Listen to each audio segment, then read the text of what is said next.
Live. Clicking live. Clicking it live with the squeaky flow. Knock you down like a domino. Yo, TikTok, time to rock. Good evening, good morning, good afternoon. To everyone who's watching from all around the world, your friendly neighborhood philosopher here, D. Wood. With me now is a guy who, right before we started, said we're going to have to build a church on the Kaaba. That's right. That's me. Didn't want to expose you for that, AP, but fair is fair. How dare you? How dare All right. So we're talking about this Babri Mosque controversy. You familiar with this? I actually covered this a few years ago. I talked about this with Hindu Historian. Remember Hindu Historian? Oh, yeah, I do. Yeah, I had a discussion with him in a live stream a few years ago where I'm guessing it was back then because that was when a court ruled that that a Hindu temple could be built on the site of what was once the Babri Masjid. And now it's actually they're working on completing it, and they're about to have a big ceremony. They're about to have a big ceremony where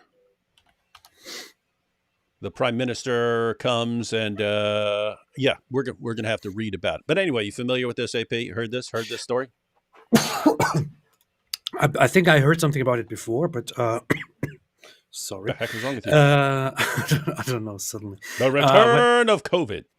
Just before we went live, I actually saw some people tweet about some Muslims tweet about it, and some people complaining like, apparently the Muslim diaspora around the world is useless because they can't even spread the grave news of this and stand up for us, and it's all just about, I guess, the mosque being turned or a temple built on top of the or where the mosque is, and this is apparently a huge disaster and an injustice, which is very, very, very funny because it immediately brings to mind a lot of hypocrisy.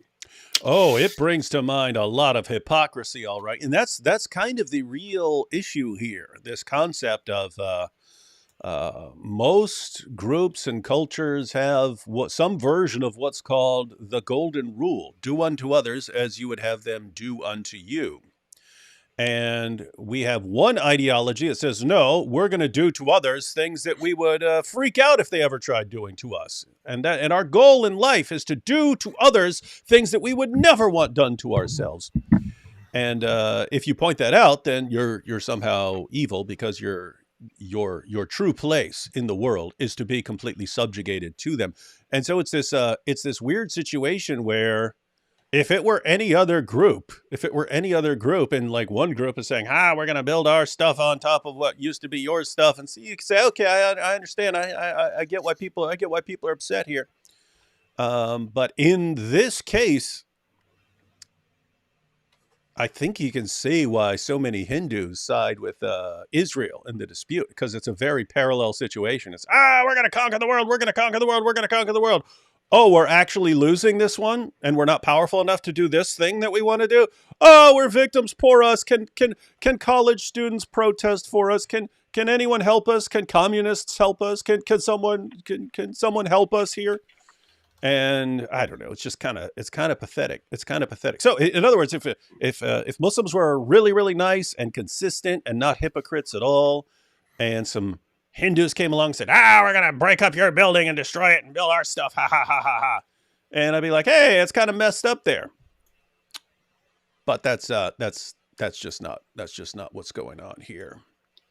Exactly. I mean, we just had several years ago the whole in Turkey, in Istanbul, the Hagia Sophia, which used to be the major, this place.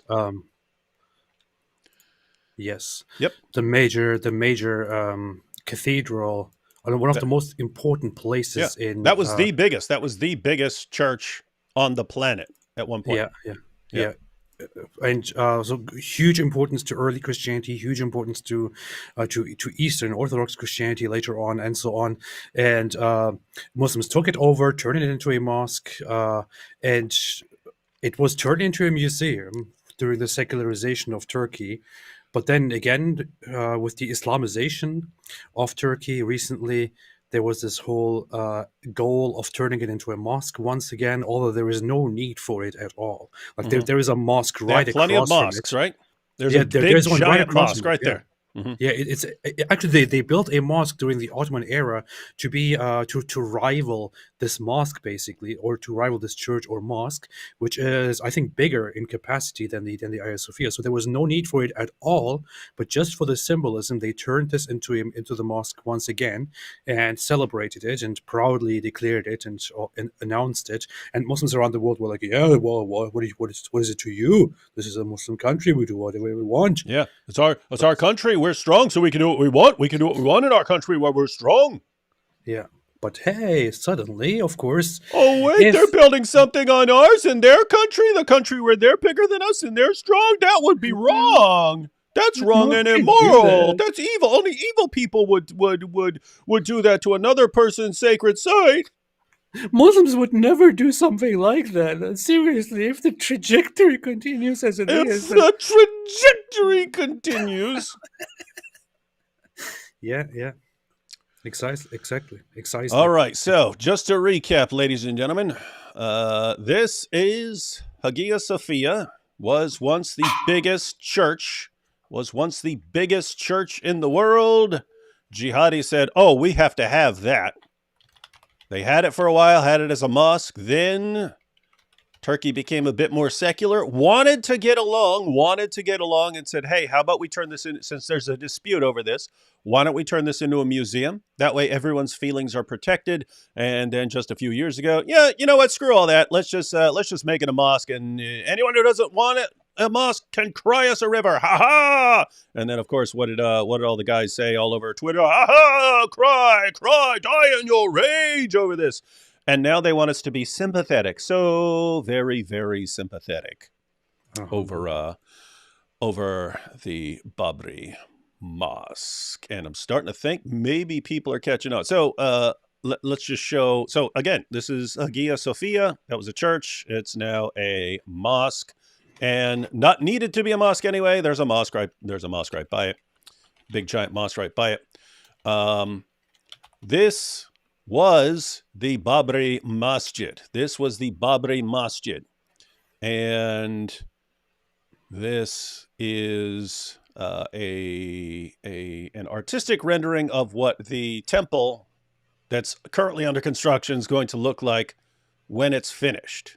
So now it's going to be a Hindu temple. So it was this. That place was destroyed. And now it's going to look like this. Got it? And so there are lots of people who are upset about that and who want our sympathy and who want us to go around protesting and so on. Want kids on college campuses to run around screaming, how dare you, how dare you. Here we have Sir Whitemeat. It's Dr. Zakir Naik's favorite scholar. Oh yeah. So say what you want. Them Hindus got some cool architecture. Huh. That is true. Huh. Hey, look at this dope. This guy's been spamming the same comment over and over. David is so obsessed with Islam. He never preach about his own faith. He already knows that Christianity is finished. Christianity. David never talks about his own faith. I'm looking at my videos on my channel right now. Why do you never talk about Christianity? I've never seen you talk about Christianity. I will name all the videos. Here are the videos on my channel. First one I posted on this channel: Jesus, the Son of God. Now you're just doing damage control because you never posted anything. The next video I posted was about Norm Macdonald's, called "The Comedian Who Laughed His Way to Jesus." Then there was David Wood Destroys the Babylon Bee. Then there's why Elvis's final thoughts were about Jesus. Then there's how God destroyed my atheism Christian testimony. Then it's Jordan Peterson on the Christian origins of science. Then what the Quran... Do you think I'm going to believe you, or I'm going to believe this Yeah, football? you're right. You're right. I don't know why I'm going to read. I don't know why I'm going to read all those comments when I I mean would rather believe football. this guy's clearly a super genius and can be totally trusted because you know Football, yeah, it's it's the football. same. It's the same ideology. It's the same ideology that says we will destroy your church and build our mosque, but you must respect our mosque. Football, sub football. Yeah. Footbow. Hey, footbow. I shot him with my footbow. I shot That looks with like my that looked like football. he started to name his channel and then like gave up. he gave up mid word. He's like, oh, Hey, I'm tired typing this. It's good enough. I'll just go with that. all right, so we got some super chats already. Let's read through the super chats and then we will we looked at the pictures. We will watch a short video and we only want the most reliable sources there are. So we're going to start with a short video from Al Jazeera. And then once we've got the basic rundown from Al Jazeera on the controversy, then we'll go through the CNN article on what's going on, and everyone can be super informed. This is All the thanks to us. this is the best lineup of reliable news here. Al Jazeera, CNN. What's kind of funny is that it's a Christian and an atheist Uh-huh. commenting on a controversy between Hindus and Muslims. Yeah. It's cool. Well, It's cool that we could do this. You know what it's we the need? best thing. We need a Jew. Oh yeah, a Christian, an atheist, and a That Jew would be an talk awesome about video. the Christian, atheist, and controversy. Jew talk about Hindu-Muslim controversy. Yeah, yeah, That'd be funny. All right, Snight posted a super sticker. I wish they'd show the picture. They show the text of what it is. Right? If someone posts yeah, a super sticker, they post a description of what the super sticker is when you click on it, but it doesn't just show you the super sticker. I'd rather just see the super sticker. yeah, yeah. Uh, my name is Sean with AP's favorite picture there. So that's Ali Dawa. Yeah, we should cover Ali Dawa. There's this. Hey, we should go through the Ali Dawa thing on your channel. He posted this video saying that the UK needs Sharia because otherwise young people aren't going to take care of old people, and that's why you need Sharia. And what's interesting is he says in this video, he goes, "It's like real Sharia, which is good. It's not like the stuff about chopping people up that y'all hears about." And it's like, wait, you say it's about you say it, you liar, you chronic compulsive liar. Oh boy. People, which people? You mean yourself? Yeah, it's funny. It's they have this they've had this method which has served them well for many years, which is just be completely two-faced and everything and change your story all the time and lie, and people will never catch on because people are stupid. And now people start to catch on, and they have no plan B. They just keep doing it. Anyway, Sean here says, I don't think Daniel liked my remarks about his beard during the debate. Was that you? I think. Yeah, there were these super chats about Daniel just give up. You can't grow a beard or something like that. No one should be making fun of Daniel in any way. That man is the world's leading proponent of child marriage, and he needs to be respected for such things. Yeah, yeah, he's doing a fantastic job. He needs to be there so that we can always point at him. Yes. Everyone in Istanbul knows Hagia Sophia is next. What do they mean next? Like going to be taken back by Christians? Inshallah, That'd be that would be funny. That'd that'd be be amazing. funny. Hey, that'd be funny if like war kicks off with Iran, all this stuff going on with Iran, and then all the troops have to move in. Then they're like, you know what? Since we're over here, let's detour our way up to Turkey. Yeah. Unfortunately, Turkey happens to be a NATO member, an ally of Western nations, but that is also just it's like the opposition inside that is making everything always difficult. I mean, the Western nations would have it would be great if the Western nations just kicked Turkey out of all Yeah, of it. you And mentioned that the Hagia Sophia became a museum during a more secular phase, uh-huh. but they they they became a member of NATO in a more secular phase as well, Yeah, didn't they? yeah, And now they're going in a different direction. It's like, wait a minute, This isn't what we signed up for. We didn't sign on to protect a bunch of jihadis. Guys, that's the idea behind NATO. It's if you attack one of our nations, you attack all the nations Yeah. in here, and we're all going to protect them. And so these guys, hey, we're secular now. We're more like Europe, and we say, okay, then you can be part of NATO because you're right by. Back in the day, it was basically designed to protect against the Soviet Union, and Yeah. Turkey's right there. So yeah, you want to be on the good side with Turkey. Now you don't have to worry about the Soviet Union. Got to worry about Russia a little bit, but now you're dealing with actual like jihadis who are getting in their mind to start rebuilding the Ottoman Empire and stuff. And it's like, hey, wait, we're your protectors now. This is we didn't sign on for this stuff. Turkey even became a European Union observer state that was supposed to be a candidate and be accepted into the European Union as soon as they meet all the standards. But under this government, Erdogan just after a while said, "Hey, you know what? We don't care about the European Union. I don't Yeah. want to adjust our country's laws to be part Mm-hmm. of that. We don't care. We're better than that. Yeah, we're superior. Everything, yeah, We had an and we once had an empire.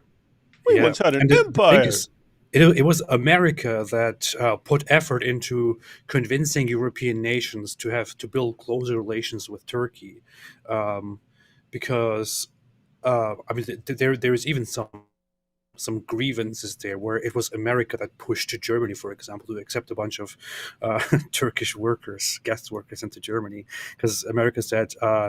Turkey is a very important country. We Mm-hmm. have to have them on our side as allies against this threat that we are facing during the Cold War.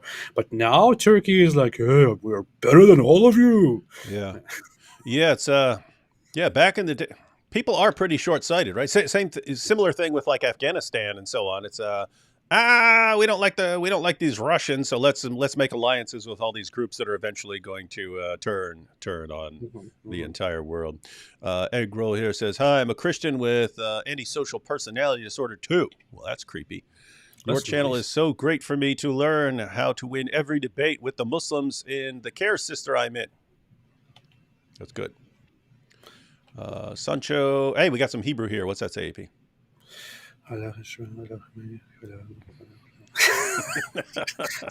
I have no idea. Andrea says, not so fun fact. Stores in Turkey now has no Jews allowed sign. Wow. There are actual reports of such things happening. Photos shared online.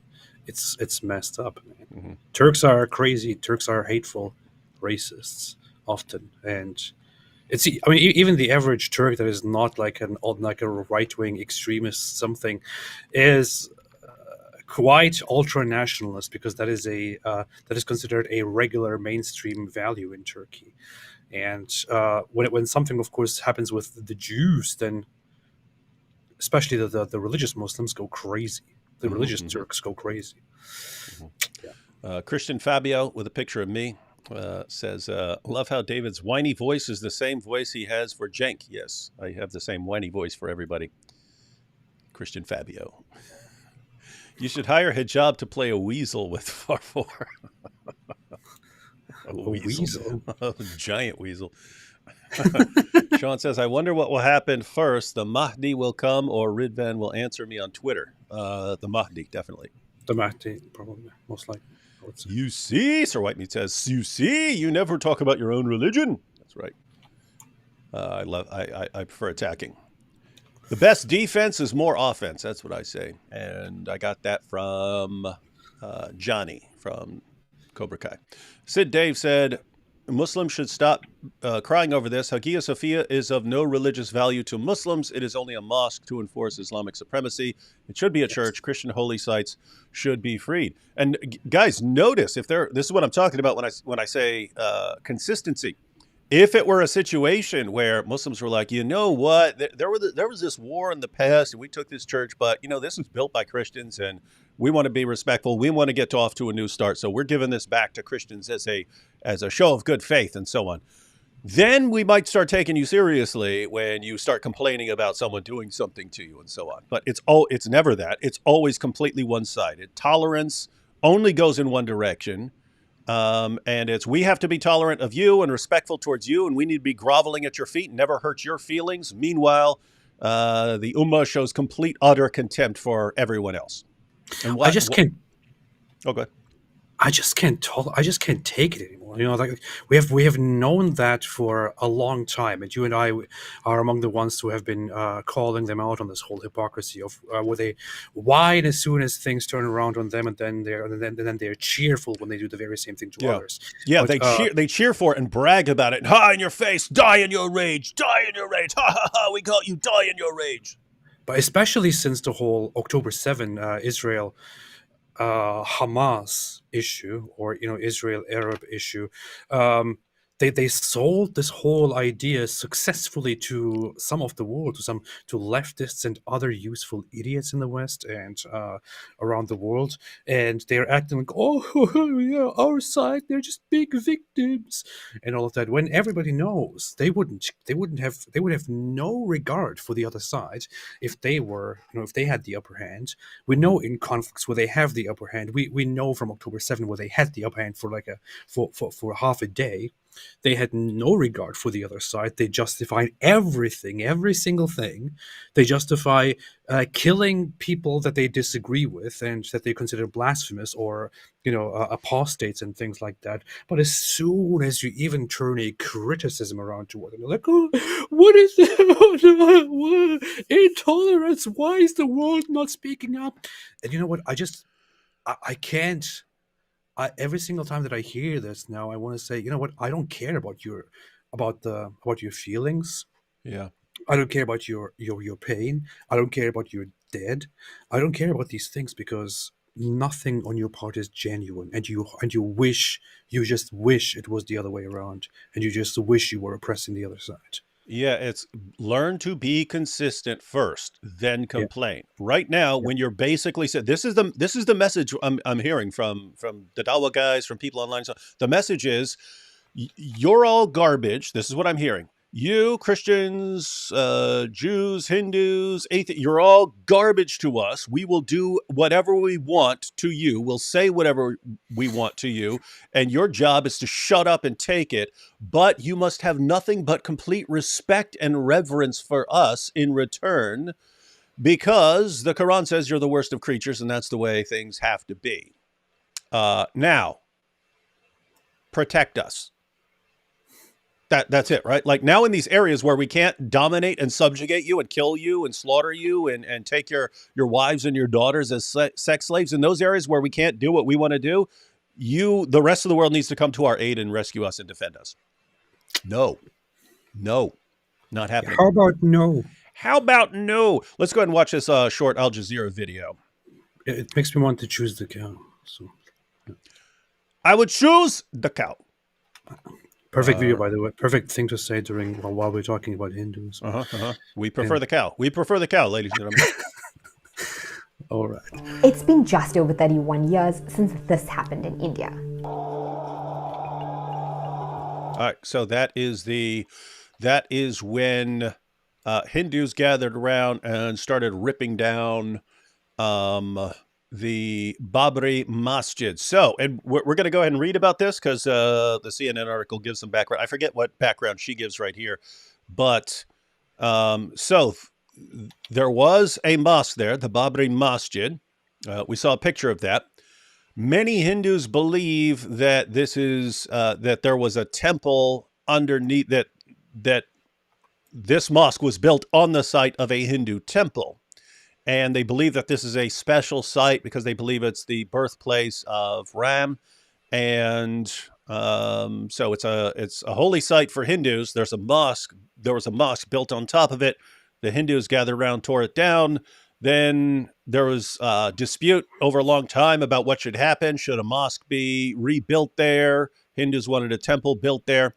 The court eventually ruled that Hindus could build their temple there, and they set aside a spot for a new mosque. So there's going to be the Hindu temple, and there's going to be the mosque. Notice, there's going to be a mosque. The mosque is being replaced. So the real dispute is just crying over the location. We want that location. It has to be that location. Why? Because we once had something there. And it's the same thing. It's the same thing with we once controlled Israel and we have to have it back, and we once had Spain and we have to have that back, and so on. These are images of Hindu nationalist mobs destroying the Babri Masjid, a 450-year-old Mughal-era mosque in Ayodhya, Uttar Pradesh. This is what the area looks like now as India builds the biggest, one of the most expensive, and most controversial temples in the country on the site of the Babri Masjid. Everyone got the issue? Here it does. Yeah. So on January 22nd, so that's what? That's tomorrow. On January 22nd, India's Prime Minister Narendra Modi. So this is about to happen. On January 22nd, India's Prime Minister Narendra Modi will consecrate the Ram Mandir. The inauguration is creating a national frenzy. Why? 10 cities are being set up in anticipation of thousands of visitors. Dozens of private jets are flying in India's elite, and the event will be live streamed across the country. Oh, well, this is a big deal. You hear this? Yeah. They got the Prime Minister going, but sounds like people are coming there from all over the world, and they're having to... yeah, okay. Anyway, sounds like this is about to be huge. Ayodhya city officials expect 4.5 million tourists a month after the opening. 4.5 million tourists per month. 4.5 million tourists per month. Whatever else you want to say, this is going to be pretty good for the local economy. I'll say that. The site and the now demolished mosque have been a flashpoint for Hindus and Muslims for over 150 years. Some Hindus believe the mosque was built on the birthplace of a Hindu god, Lord Ram, on a site that was once a temple. Ooh, she just called him Lord? In 1984, Hindu nationalist groups, including the current ruling BJP, began a campaign to build a temple on the site of the Babri Mosque. On December 6, 1992, a 200,000-person right-wing mob led by Hindu nationalist leaders stormed the mosque and tore it down. Oh, do you hear that? 200,000. Because you don't see 200,000 people. You just see a bunch of people gathered around. There are pictures of people on top of it and stuff like that. But okay, 200,000 people. I guess that would do the job. This prompted national and international protests from Muslims, but in India it turned violent. 2,000 people were killed, most of them Muslim. In the years that followed, multiple cases were filed. The Supreme Court even charged 32 people, including BJP leaders, with criminal conspiracy and incitement of mobs. They were later acquitted. However, in 2019, the Supreme Court made a controversial ruling. The Ram Mandir could be built on the site, and Muslims would be given an alternate site on the outskirts of Ayodhya to rebuild their mosque. Beast. All right, so I don't approve of the killing and so on, but you've got a messed up situation and a lot of hostility there.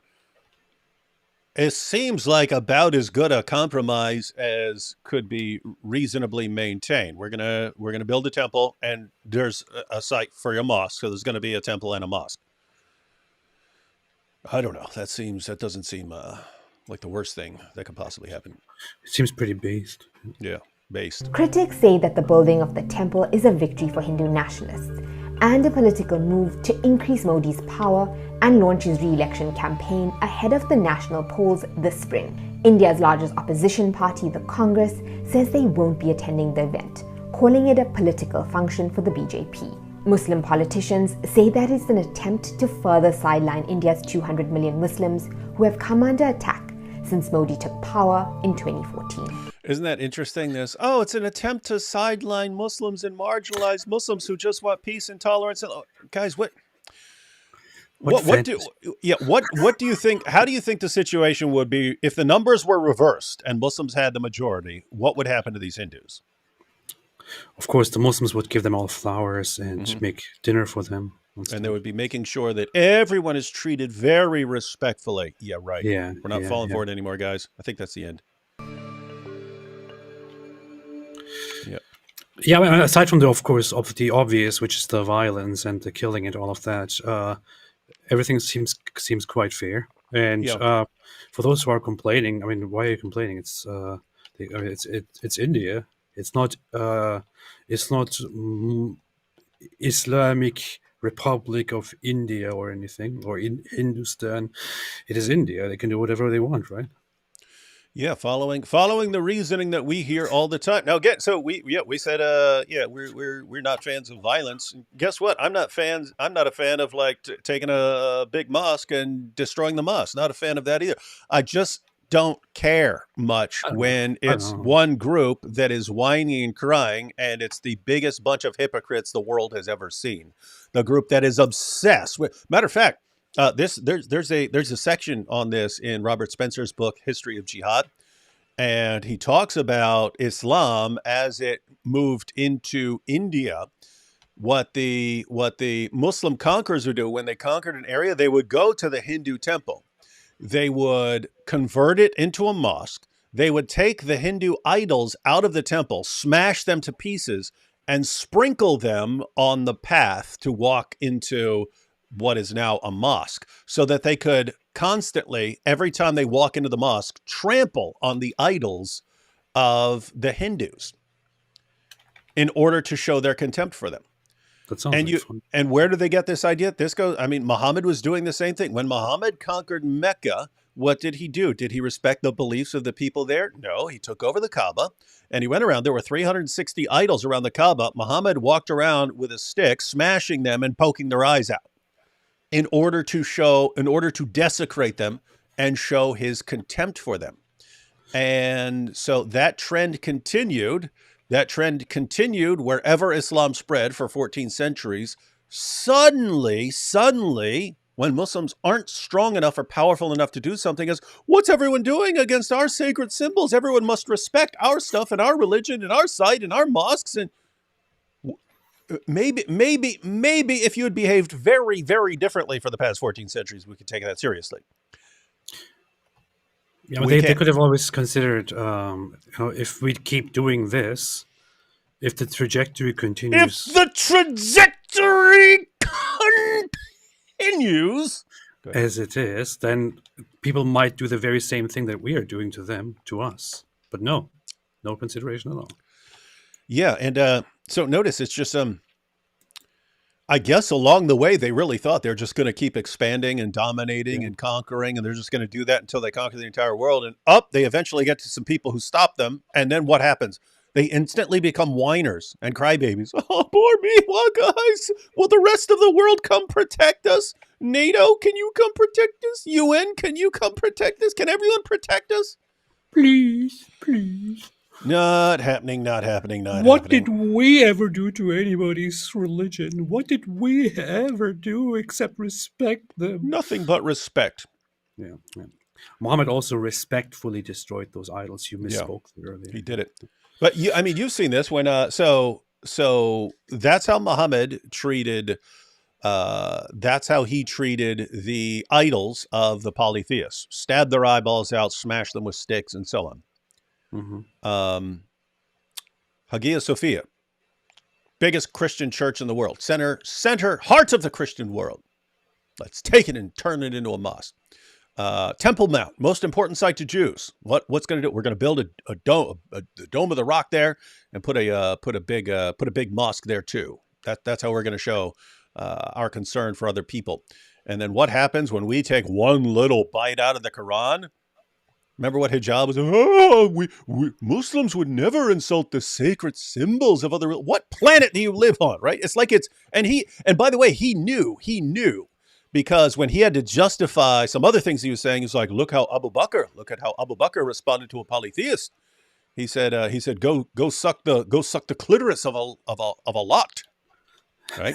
So he says, go perform oral sex on your goddess, right? Oh, but we would never insult the sacred symbols. He knew it was false. He also knows that there are tons of morons out there who don't know any better who actually fall for this. And that's what it looks like right now. This looks like the Dawa guys and the propagandists. They are counting on people being stupid forever. And we can just keep pretending that we're the tolerant ones here. And the world's going to fall for it. And it's starting to look like the world is falling for this less and less as they catch on. You know why? Because you guys run your mouths 25 hours a day, and then you claim to be victims. To be fair, like Mohammed Hijab might view the whole issue of when somebody says go suck your the clitoris of your goddess, he might just perceive that not as an insult, but rather as a pleasurable thing toward the Yeah, goddess. So, that's true. It's like when he asked. It's like when he asked one of his fellow Muslims if he can suck on his wife's tit. Remember that? exactly. Yeah. It was Yeah. also just a nice offer. And by the way, notice the connection. Notice the connection there, right? Notice the connection here. Abu Bakr shows it's completely acceptable to use that sort of language, and then Muhammad, the prophet, says if anyone brags about his lineage, tell him to go bite his father's penis. That's how they're taught to talk. And then you get down to Muhammad hijab, and he's having a disagreement with someone, and he asks, "Can I suck on your wife's tit?" And this is. The Ummah loves him for it. The Ummah loves him for being a good example of what real Islam is. Let's see. One of Daniel's fans was upset with my super chat last time, so here's more money.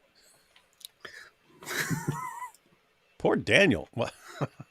We're not even talking about Daniel, and everyone's talking about Daniel. What's going on with Daniel? He seemed his fans have seemed a bit more quiet since your debate. They normally run their mouths. I haven't heard a peep out of these guys. Yeah.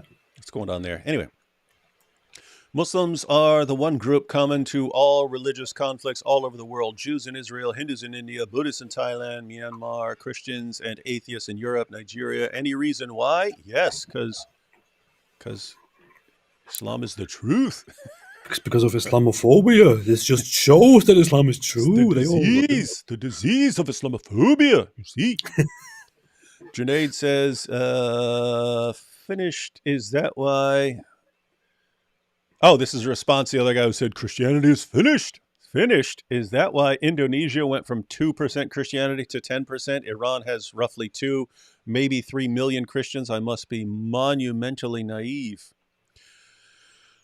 Not sure I agree with Hindus destroying a mosque and building a temple over it, but I do know I'm not losing any sleep over it and couldn't care less, to be honest. And that's kind of my position. You know, if you said, hey, there's a mosque over there, should it be destroyed and something built on it? I'd be like, no, I don't think so. Just refute Islam. Focus on refuting Islam. But if someone does it, it's not like I'm going to care about the whining that follows it. Oh, look how we're... Wait, they just did what you've been doing for 14th century and are still doing and are bragging about doing. And then you tell everyone to be sympathetic towards you. No, I'm not. No, you can't do that. We cannot encourage your hypocrisy. That's what you're saying. You're saying that the rest of the world needs to encourage and reinforce your complete, utter, total moral hypocrisy. Consistency, not being a hypocrite. That's sort of the bedrock foundational principle.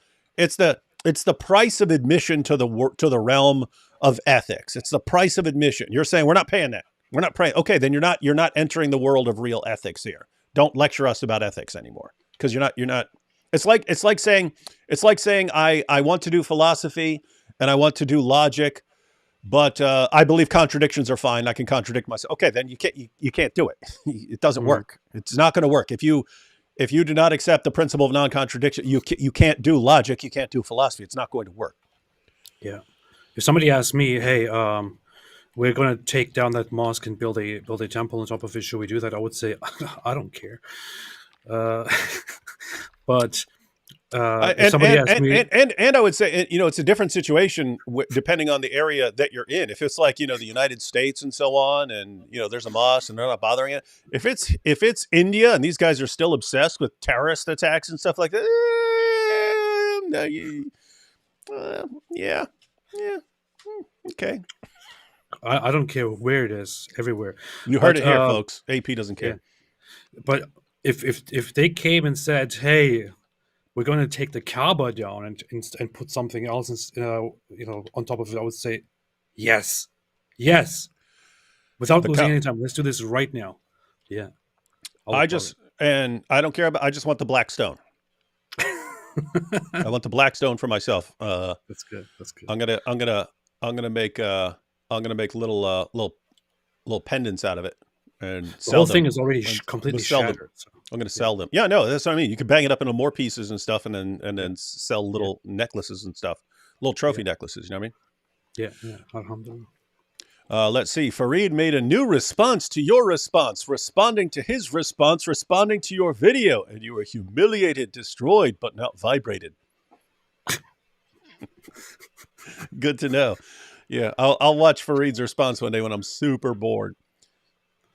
Muslims turned Hagia Sophia and St. John Cathedral into mosques. It's okay.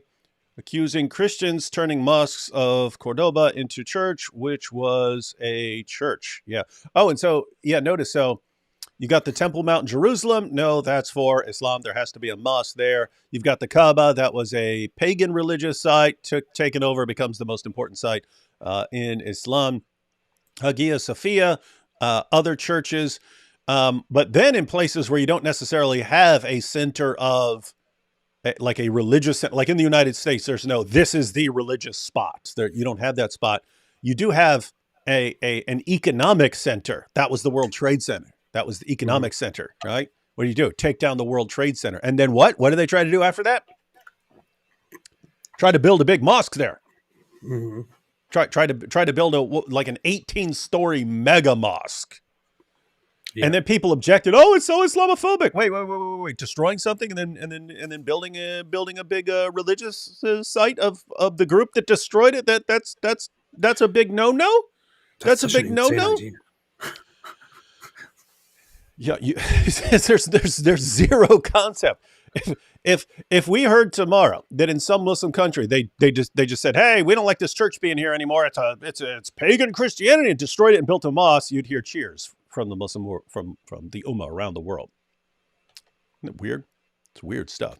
Guys, learn the concept of consistency. It's it's not hard to grasp. Ridvan, why don't you correct David that G in Turkish is silent? It's not even Turkish. Wait, what are we talking about? Which Turkish? Which G? So the only thing that we did you say Erdogan earlier? It's Erdogan.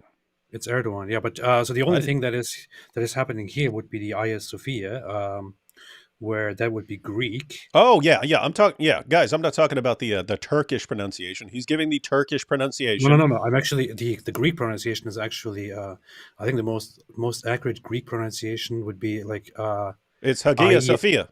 No, it's Hagia Sophia. It's like no, it's not. They have an H. Yeah, it starts with an A that has an aspirate breathing that makes it an H. What's wrong with you? No, wait a minute. No. Keep. It's very soft G. Keep in mind, I'm reading the word and giving it the classical Greek pronunciation. If modern Greek pronounces it differently, I do not know. And I know they do. They even pronounce letters differently, like classical Greek. Alpha, beta, gamma. Today they say alpha, vita, gamma, right? And so they pronounce things differently. But yeah, I don't know what it would be. It might be what I have in mind might be the contemporary, the current Greek. I don't know. Yeah, the stupid corruption of the language. Okay. But the Greek pronunciation that I know is with an emphasis on that soft G. It'd be like a Hagia Sophia, something like that. Yeah, and here you have Sean thinking that the names of Greek places have to be pronounced in Turkish. Yeah, how are we even having a discussion about the Babri Masjid when we have bigots right here telling us to pronounce the names of churches in Turkish? Alhamdulillah. Oh, gosh. How about let's have some Greeks come in here. They will probably take this very, very seriously. Greeks will come in here and be like, thank you for defending our language and heritage. Oh, they will be like, you are not right. Both of you, behave yourselves. Erstwhile, Babri Mosque was built on an area that for Hindus has special meaning. Hey, look at that. What? Demetrius Zahariadis said AP's last attempt was near perfect pronunciation. Did you see that? Nope. Don't care. Hagia Sophia. Okay. Anyway, go ahead. Hagia Sophia. No, it's just soft. Now now again the gamma now is gamma alpha vita gamma. What the heck is that, guys? Be more forceful in your language. Gamma pow. Erstwhile, Babri Mosque was built on an area that for Hindus has special meaning. Mir Baki, who was a military general of invading Islamic army, destroyed the temple to build a mosque on exact spot 500 years ago. Yeah, that's the dispute. So some people are, and I don't know. I'm not gonna, I'm not just gonna, I'm not gonna say, well, I agree with that because that's, yeah. So I don't know. There are some people who say that was built on the site of a temple, and there are others who don't. I don't know if I could get to the bottom of that by investigating. But I agree with AP's point. I don't really care as far as people, as far as the Dawa guys complaining. In other words, you don't need to defend that to us. You don't need to say, that was a temple under there. We're kind of saying, given how these guys act in the rest of the world, we don't really care. Beautifully said. Powerful stuff. Forrestal Bubba Gumpf concluded, Islam is what Islam does. Start. Oh, this is supposed to be like the discussion between Forrest Gump and Bubba. Islam is what Islam does. Start running and keep running away from Islam and women named Jenny. No comment there. Not even trying to be offensive, but Daniel Hakikachu seems autistic. Good job on the debate, AP. Thank you. Autism can help with certain things. That I don't know if that's correct, but that might explain why he kind of normally like thoroughly prepares responses to everything the person does. But if you get him off that, he kind of falls apart. Yeah, don't know. Hey, I know this is extremely important, so I'm looking it up right now. It's like in classical Greek, it is agia. Usually you're correct. Whereas in modern Greek, it's aia. So yeah, it's funny. So we're right. We're just using different. Yeah. That's funny. That is funny. Yeah. The Hebrew super chat is that Hebrew earlier when we saw it says the Hebrew super chat is a translation of leather strap surah. That's good. Mahdi is sitting there. He's sitting there watching Netflix like AP. From the river to the Kaaba, we will turn the Kaaba into church. AP, inshallah. If the trajectory continues. Muslims have destroyed places of worship of all other religious people and replaced them with mosques. Imagine how those groups must have felt. That's the point. Notice it's, and you will see this in the article we're about to go through, but the emphasis is on imagine how this is making them feel. Imagine, look how this is hurting their feelings. And it's like,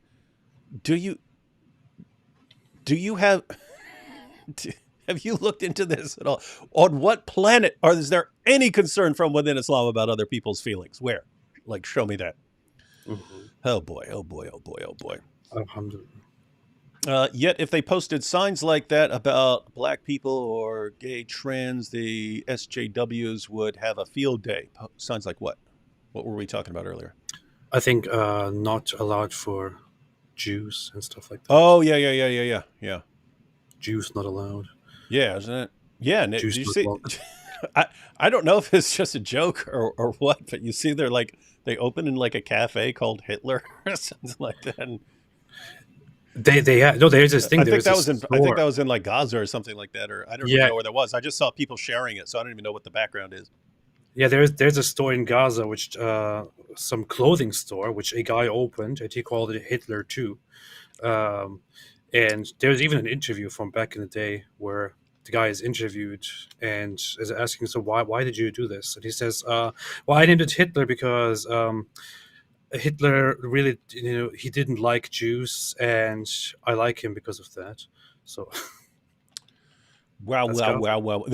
Guys, again, these are the people who want us to be sympathetic towards them. Literally celebrating the guy who proudly and happily wanted to exterminate the Jews and crafted a plan to go all over Europe and round up the Jews and get rid of all of them in order to create a pure, in their understanding, Europe. That is the guy that they are admiring while now asking for our sympathy for them. Not an Islamophobe. My fear of Islam is 110% rational. Thoughts on the AfD party in Germany, AP? Do you care what happens in Germany? Yeah, the AfD is it's called the Alternative für Deutschland, Alternative for Germany. It's a party that came into existence like in the I think around 2010, and it's skyrocketed since then into popularity. It is a right wing, anti-immigration, Eurosceptic party that is just this came out as like, you know what, we are sick of your conservative politics and your liberal politics and all of your nonsense.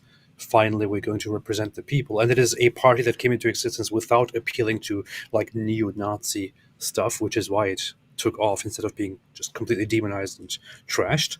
And it looks like they are going toward becoming part of the government and possibly even becoming the most popular party. I don't know. The thing is, as much as I'm against Islam, and as much as I think over the last years and decades things have really gone too far, and Europe has rightly gone like shifted toward the right very much on things. As much as I like to see a pushback by Europeans against this whole, oh, let's be open to everybody, let's take everyone in, let's let them do whatever they want.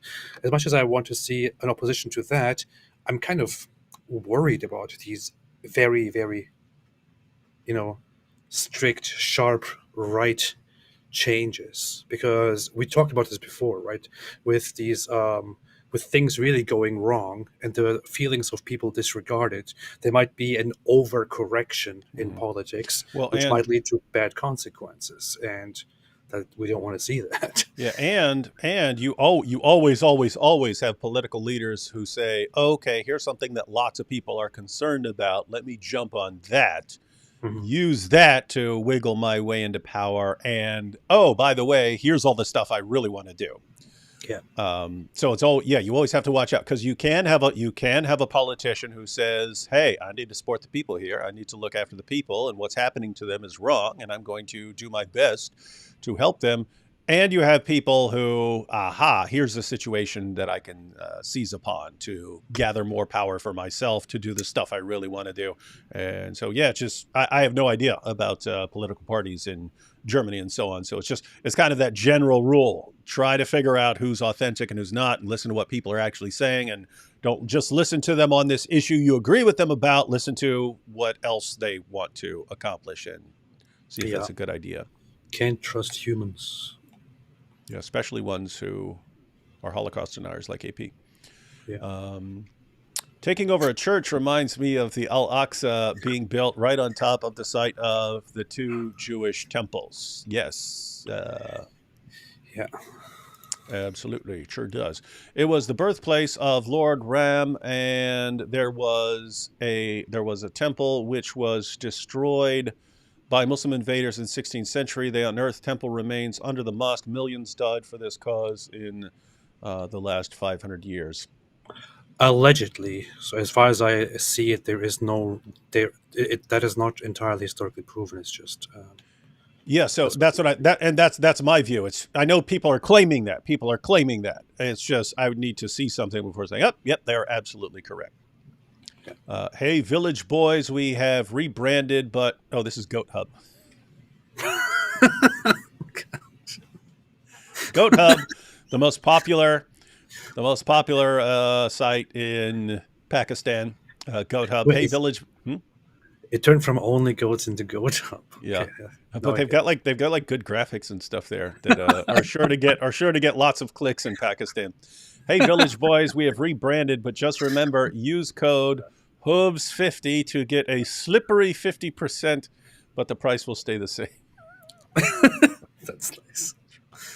Ravinder says, Din Ilahi, Persian divine faith, and elite eclectic religious movement which never numbered more than 19 adherents, formulated by the Mughal Emperor Akbar in the late 16th century A.D.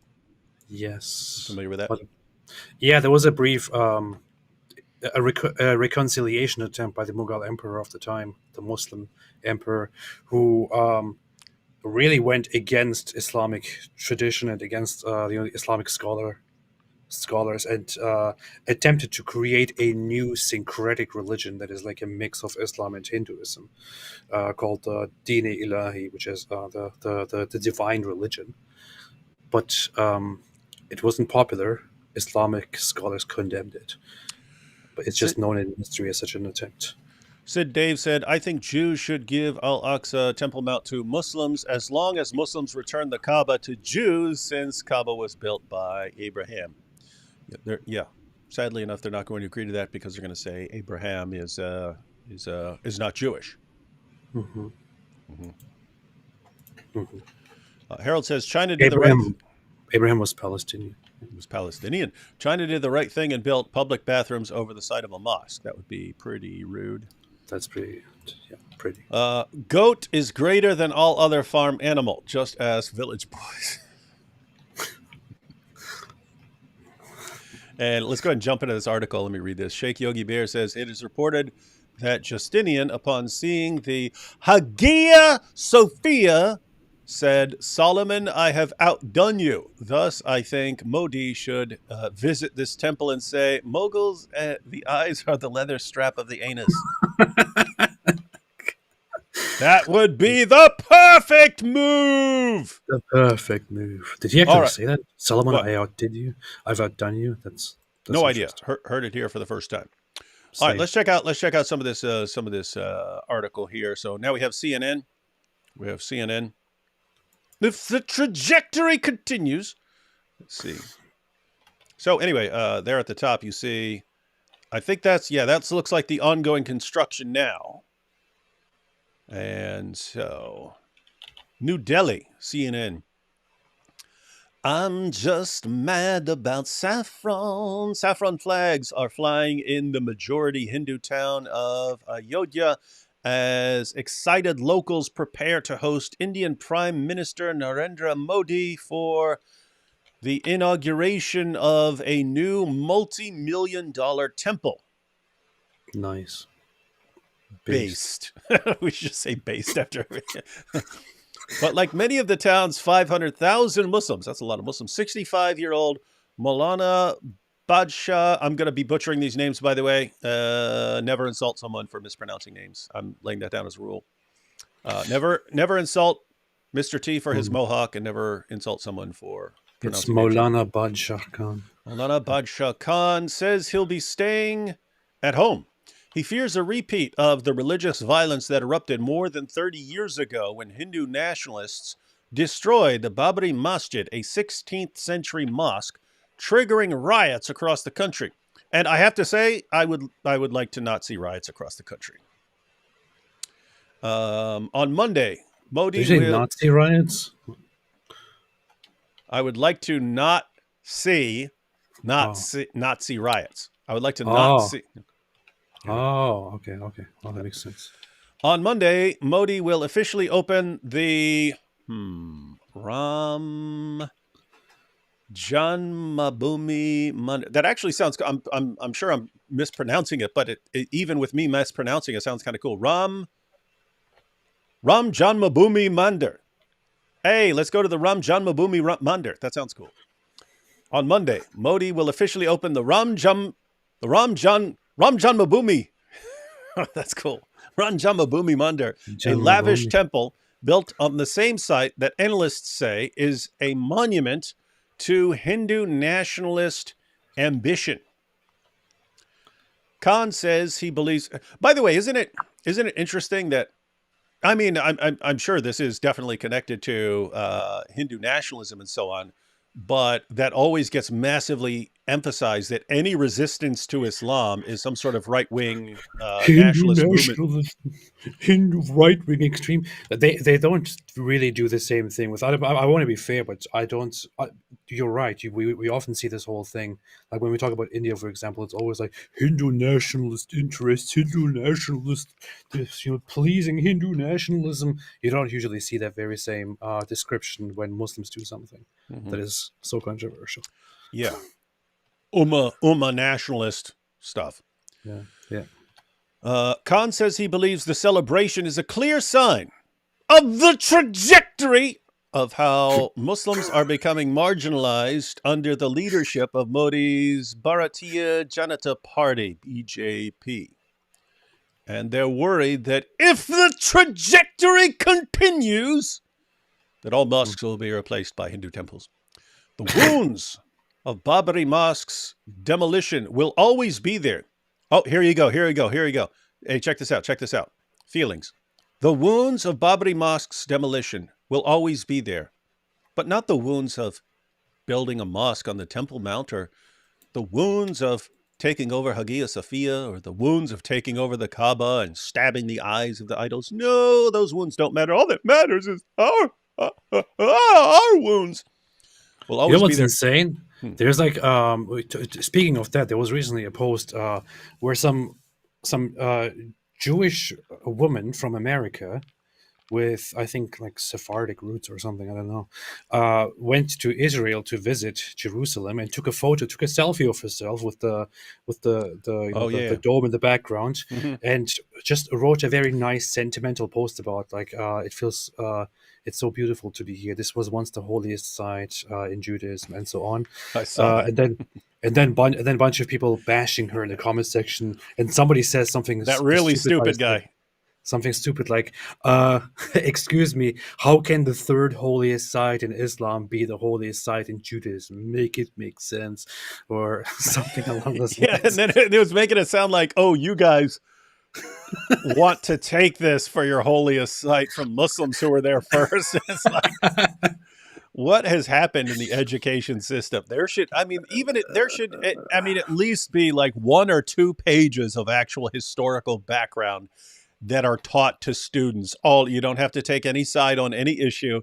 Just give a little background about the history, because people are that clueless. You know what they actually do?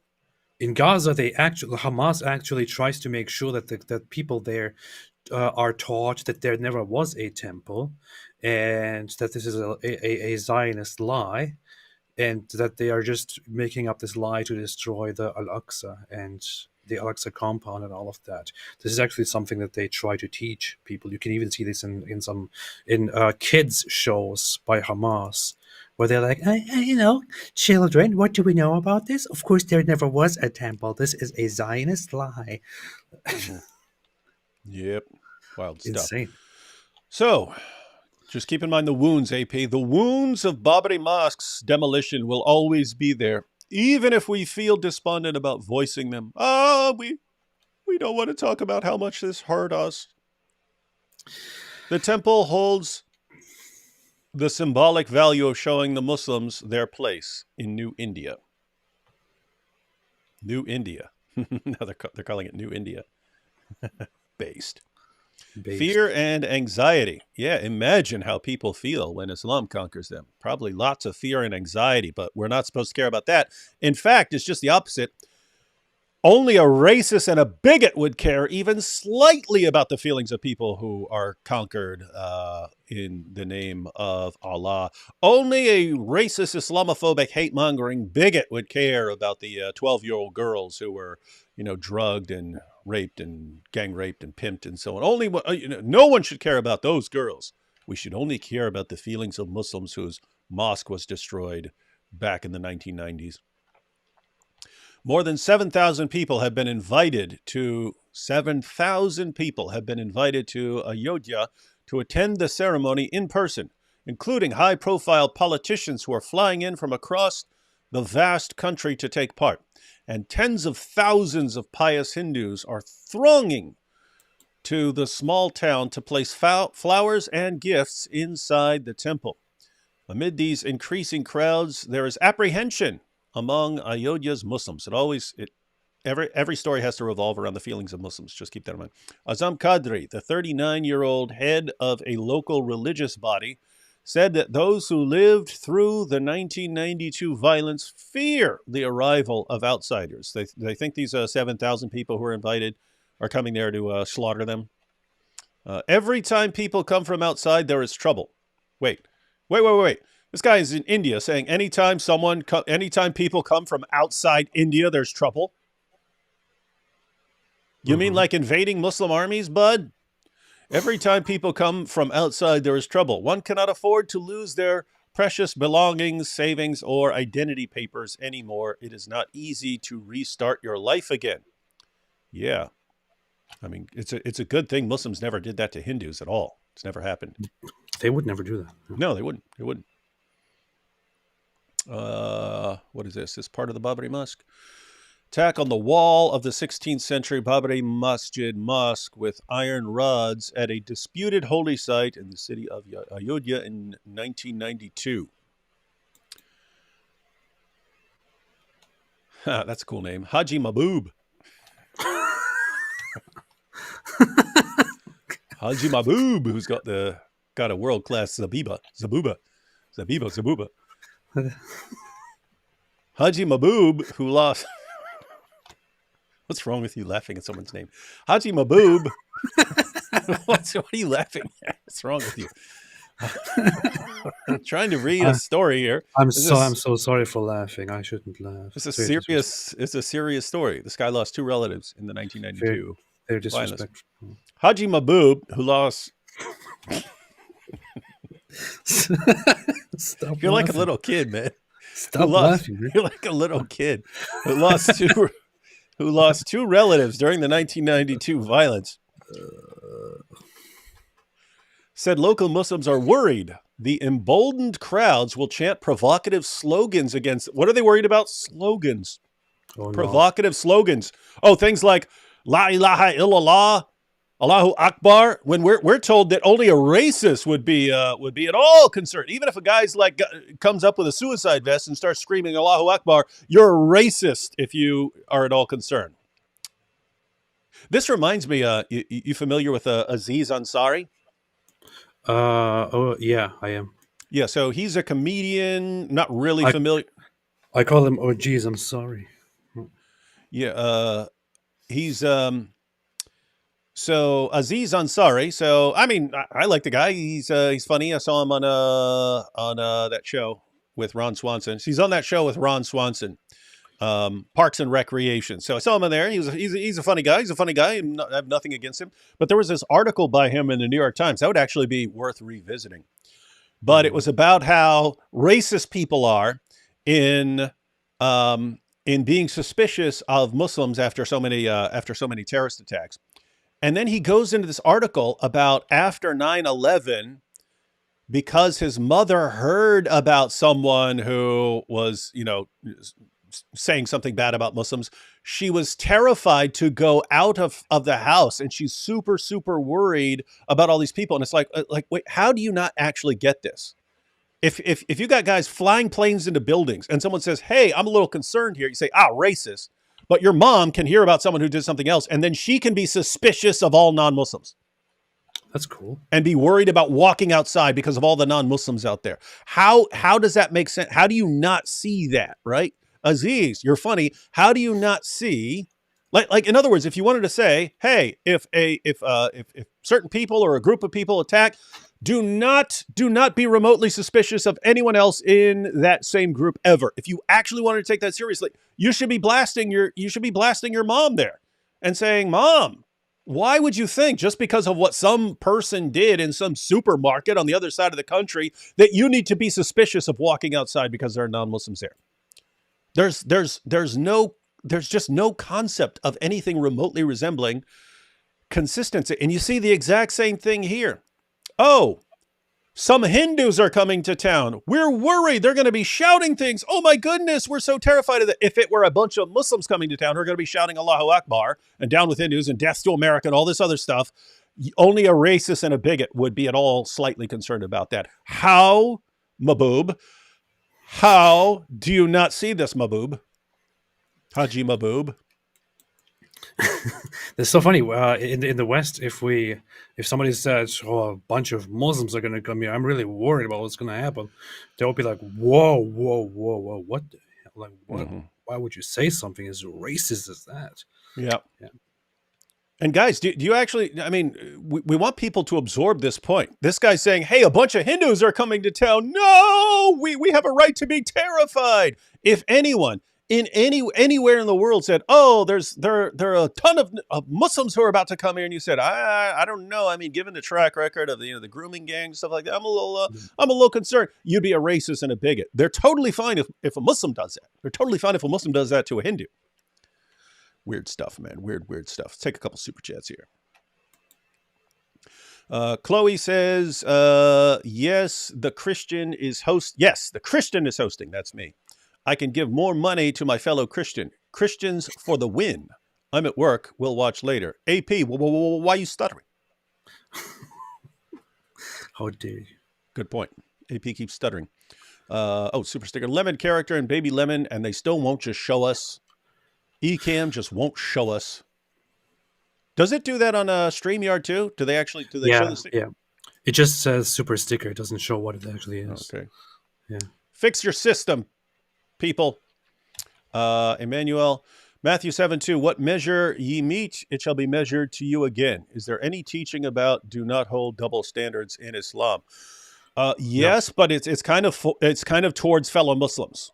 They do have I have seen in the Hadith a kind of a version of the golden rule, but it's towards your fellow Muslims. It's not towards non-Muslims. Notice how many times David says notice. No, notice that you are a horrible person, Luke, for pointing something out. Notice how many times David uses the word the. Shame on him.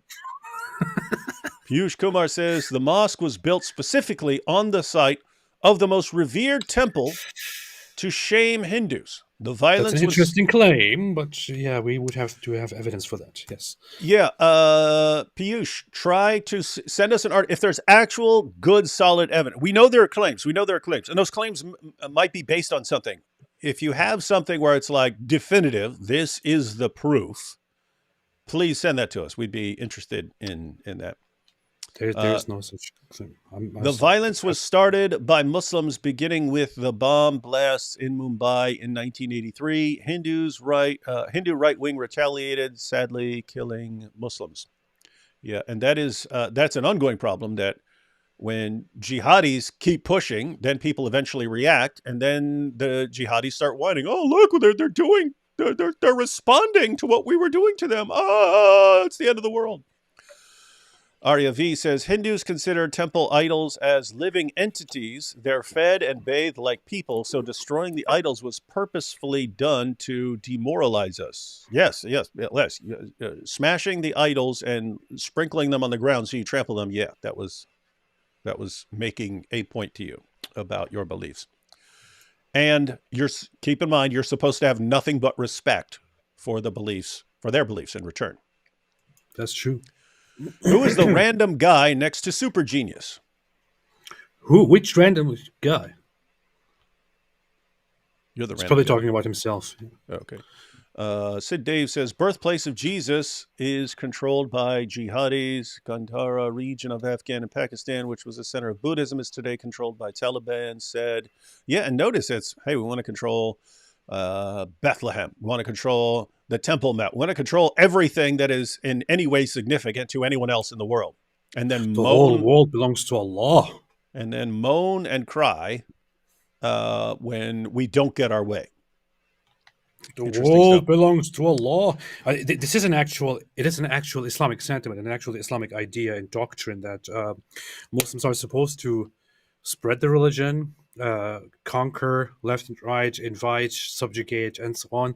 And once they hold that land, and once in that land Islam is established, and once the adhan is called out and a place of worship is built, then that place is from then on an Islamic land, no matter what happens. Even if in the future Muslims lose control of it and it goes to a different religious group, Muslims have the obligation, according to the traditional Islamic way of thinking, to take that land back eventually, and that is considered rightful because it rightfully belongs to them in the eyes of Allah, which is why they will always see it as just to take other people's places of worship and turn it into something else as much as they want to. But once you do the very same thing to them, it's like, no, how dare you, this is unjust. Yeah, guys, I just have to point out, AP is a prophet. He says so.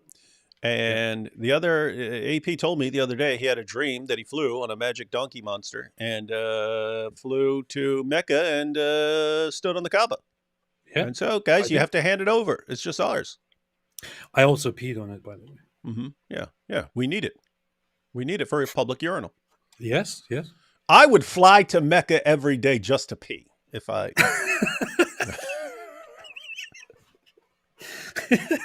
That's good. That's fair enough. Here you have smoke bomb. This is my religion. I pee on it. Being inconsistent. It's what they do. It's funny. They replaced urinating on one another. It's what they do with being inconsistent. Yeah. Hey, check out this genius.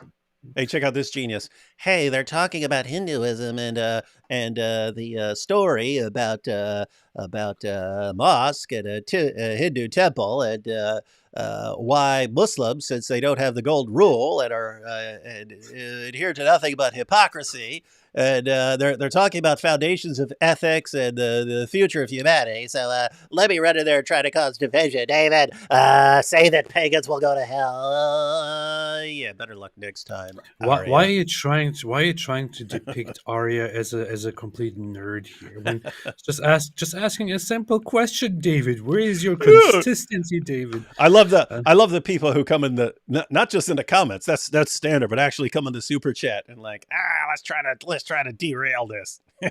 yeah, that makes sense. Hey, just so you know, Arya, we have a discussion of hell in a super chat. I mean, in a live stream. When was that? 2 months ago or so, with me, the Apostate Prophet, and Inspiring Philosophy. You can check that out. Josh says, being that there is power in the name of Jesus and Islam was started by a demon, would this be why they changed Jesus' name to Isa, because they couldn't stand hearing it read out loud? So notice you're actually saying it's like done deliberately, unless you're saying demons did it so that people wouldn't actually be pronouncing the name Jesus. Yeah. So I mean, there are theories about why Jesus is called Isa in the Quran, and not because, keep in mind, Isa is not the Arabic version, is not the Arabic equivalent to Jesus. So you have theories about why he is called Isa, but yeah, you could always argue that was the demon that is inspiring this stuff couldn't even bear to say the name Jesus, and so changed it because he didn't like actually hearing it. There is a theory around. There are some people who covered this in detail, but there is a theory that Islam simply adopted the wrong pronunciation and the wrong spelling of Jesus from pre-Islamic Arabia, which got it wrong along the way when they adopted that name from Greek and not from Hebrew, or not from Aramaic or Hebrew, but from Greek, where they didn't get it right, which is why they reversed the letters. It is the Isa. It doesn't make sense. It is supposed to be reversed. There should not be a guttural sound at the beginning. The R sound that should be at the end normally, and the beginning should be a regular standard Isa. And yeah, that's one of the theories. Is just that it's the ignorance of hearing it from a different language first and adopting it the wrong way. But then there are other theories that this is a name that actually refers to somebody else, and so on. It's a lot of stuff, but it just shows how Islam is very, very distant from the actual. Yeah, you can actually look into it and get a ton of different theories. Some of them to me seem stupid. Like some of them were. One theory is that the name is just changed to make it sound closer to Musa, for paralleling Musa and Isa, and so on. That make them sound similar for because it sounds good. That one sounds ridiculous. You're just going to change a name to something else because it sounds better in certain verses or something. So there's that. There's the theory that this is actually Jesus's like real name, his real like heavenly name according to Allah. And so you've got that. The two that I think are most plausible were one that has a Jewish origin, and then, as AP is pointing out, the Christian origin. So the idea that it has a Jewish origin is that Isa is actually Arabic for Esau. And so one theory is that Muhammad's talking to some Jews who don't like Jesus. And you can see that the people that Muhammad was talking to, like in Surah 4, they're making fun of Jesus and so on. So there's a theory that they actually call him Esau to insult him. And Muhammad doesn't know any better, and he thinks that's just what Jesus is supposed to be called. And so he adopts it. So that's one theory. And then the other theory is, as he put, actually, once you go through Greek, where Jesus' name is Jesus, and that you can kind of get to Isa from that by going, transliteration to another language and so on. But point is, no one really knows. Yeah, we only have theories. Mm-hmm. I always find the whole thing funny, the interactions between the Jews of Medina and Muhammad. I just imagine it like after everything that we have learned, after everything that we read from the Hadith, I imagine the Jews of Medina just I don't know, using interactions with Muhammad for amusement and thinking it would have been pretty hilarious. Such Muhammad. an idiot, such a moron. Hey guys, Muhammad's coming. We got some questions for him. Oh, yeah. Hey, Prophet. Hey, can you tell us what the first meal of paradise is going to be? Yeah, will you tell us that? Yeah, it's funny. I will let you know. Oh, I'll let you know. I'm getting inspired now. I'll be back. I'll be back in a few weeks. I'm going to go wait for my revelation, talk to some friends. James is tired, says, my two favorite Christian speakers, D. Wood and AP. Nice. Thank you both for the holy work you do. And AP, God loves you and is waiting. Thank you. Alhamdulillah. Check this out. Piyush Kumar again. There are 40,000 ancient temples that were destroyed by Muslims. Our early secular governments introduced the Places of Worship Act that Hindus can go to court to reclaim them, except this Ram temple to please Muslims. That's interesting. If there's actually like secular government said you can go get these places of worship backed. B. Amit says, Ayodhya temple of Hindus is the Solomon temple of Jews. Muslims had stolen it and we restored it. Now time for Jews to restore Solomon temple from the occupying Al-Aqsa Mosque. Curtis, and then we'll read this one, then jump back into this article here. I know this is off topic, but I need to know what the Quran says and where that the Bible is the truth. Curtis, check out my videos on this channel. There's one called it's called something like, you can just scroll. I don't have a ton of videos, like 25 videos or something like that, 35 on this channel. But scroll through and find the video. It's called something like 99.8% of Muslims don't know the Quran says this about the Bible. Also check out my video, what the Quran really says about the gospel.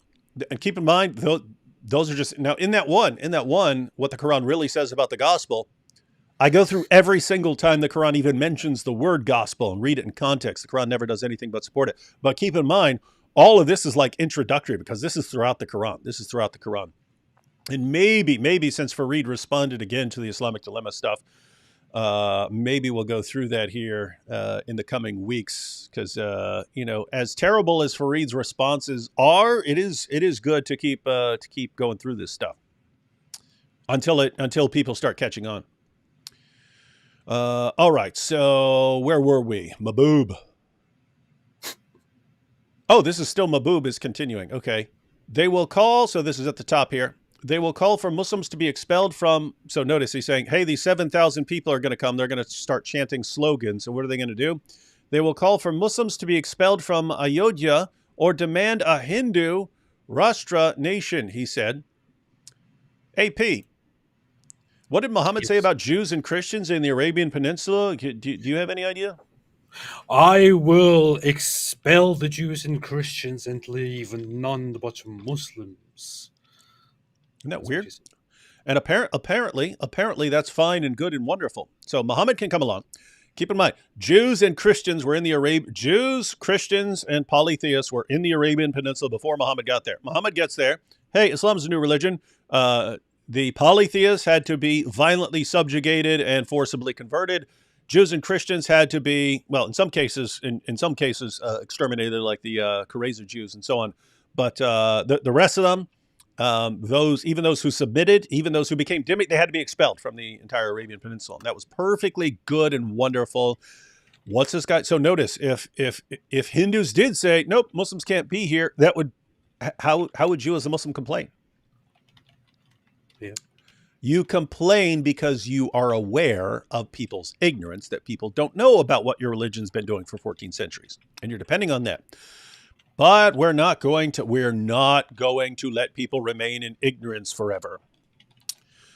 Mahbub said there is now a sense of hopelessness among his community. It's so weird. Now we're feeling like they must have felt, but now we care because it's us. Wild stuff. Hold on, David. I want to correct one thing here. You No, better not be I correcting don't me. know. No. I want to correct myself, actually. So, Ooh. I don't. As said, we pointed out at the beginning. I don't know too much about the whole history of this region and this mosque. So, from what I read before, from the very little bit that I read before, my impression was that it is simply a claim that there was once a temple at this place, and that is the dispute. And but there is no real evidence. That there might be some historical revisionism at play and all of that. However, and I want to say I'm completely trying to approach this from a very ignorant but learning point of view. But as I'm reading at the moment, I see that despite the fact that there is no proper evidence to show that there was a temple before, it doesn't even matter whether there is historical evidence for that or not, because one thing is known, which is that when the mosque was first built on this site, it was already considered by Hindus to be a holy site where they believed Rama was born. So because of that, it doesn't matter in the slightest. It doesn't matter one bit if that is actually such as if Rama was actually born there or not, whether there was actually a temple there or not. What matters is that Hindus revered this place and considered it holy in the past, but Muslims came, took that holy site, which Hindus revered, and just built a mosque on top of it. You see what I'm saying? It's like we could, regardless of whether something actually stood there or not, Hindus considered it holy, and Muslims basically violated it by building a mosque on top of it. And for anyone who's worried about the feelings involved, just keep in mind,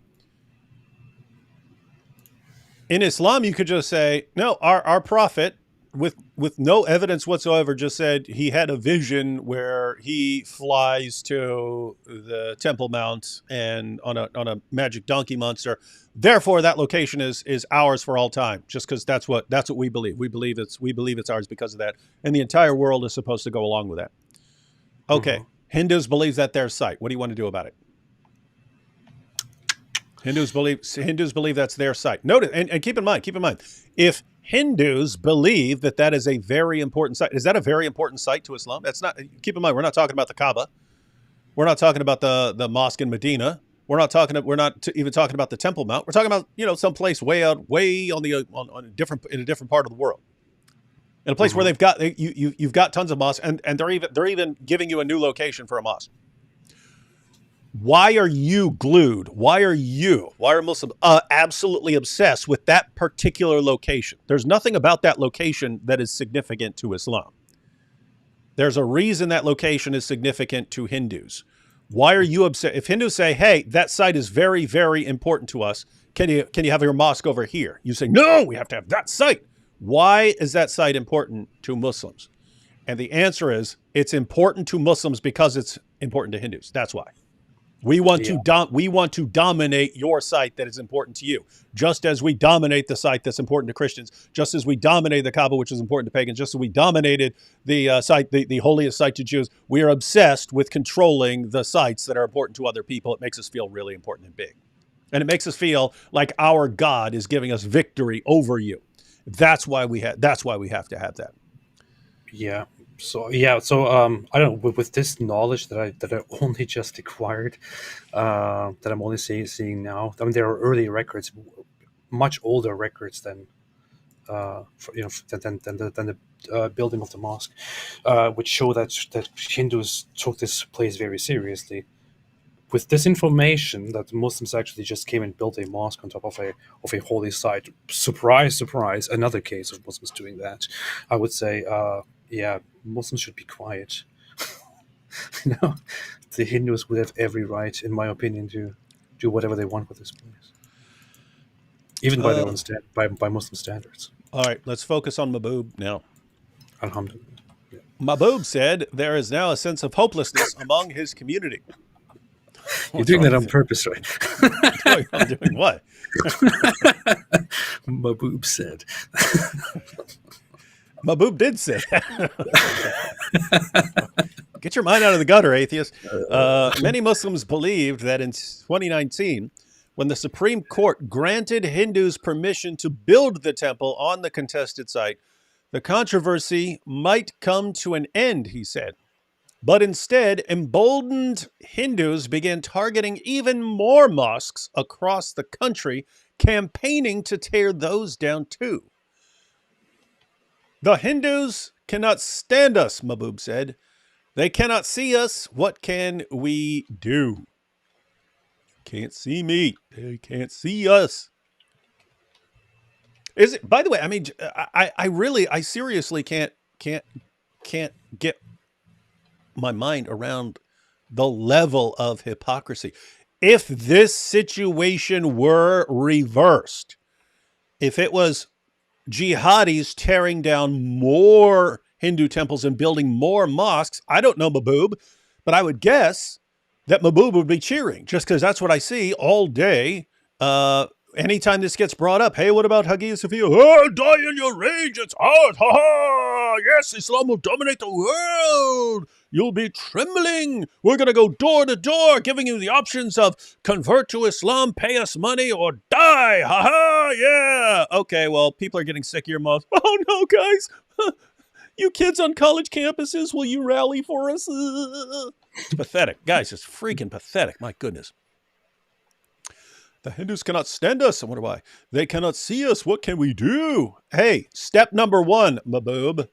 Learn to be morally consistent. And, of course, you might need to leave your religion for that, because your religion doesn't exactly give you a basis for moral consistency. The rise of Hindu nationalism. Let's do a couple super chats real quick. The rise of Hindu nationalism. And there you have it. There's the culprit. Hindu nationalism is always the problem. Not 14 centuries of jihad, slaughtering unbelievers in the name of Allah, subjugating the entire world. The problem is Hindu nationalism. Well, that was just. So just ask Mahbub. David the Goliath says, Hindu, Buddhist art owe a lot to Europeans. Greeks who invaded India converted to Buddhism and Hinduism and built the first human images of Buddha, Hindu gods and goddesses, which was inspired by Greek art. Sarah from Al Aqsa TV. AP, you wake. Oh, here's a question for you, AP. AP, you wake with two buttons in front of you. Press one, and Jews bomb Al Aqsa and rebuild the temple. Press the other, and the Kaaba goes boom. Whichever you choose, the other will never happen. What do you do? Whoa, that's a difficult one.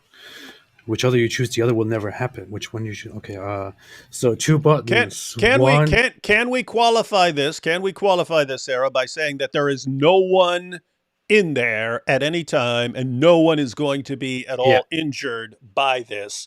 It's just the building. There's no one around. No lives are actually at stake. That's good. That's a good thing to add. Because if people were going to die, I would have a different reaction to this. Same. Press one and Jews bomb Al-Aqsa, rebuild the temple. Press the other and the Kaaba goes boom. Whichever you choose, the other will never happen. Well, I would say I would choose. I would choose the cow. I would choose Jews rebuild the temple, because if you do the Kaaba thing, the Muslims could always just rebuild it, and And besides, go on with it. Besides, we don't want the Kaaba to be destroyed. We want it as a public urinal. Yeah, exactly. It wouldn't serve my purposes. I want to pee on it. Yeah, we want that entire area turned into a giant Walmart, and the restroom to be an intact Kaaba. Yeah, precisely. Hope you're happy with my choice. Thank you. Piyush Kumar says the international reporters not even try to be balanced. Yeah, they don't. They don't. They're always gonna. It's interesting because when they think about anything that happens in the West involving Islam, they think of it as white racists versus. They think of it as white racists versus brown Muslims, and that's the root of the problem. That's the problem there.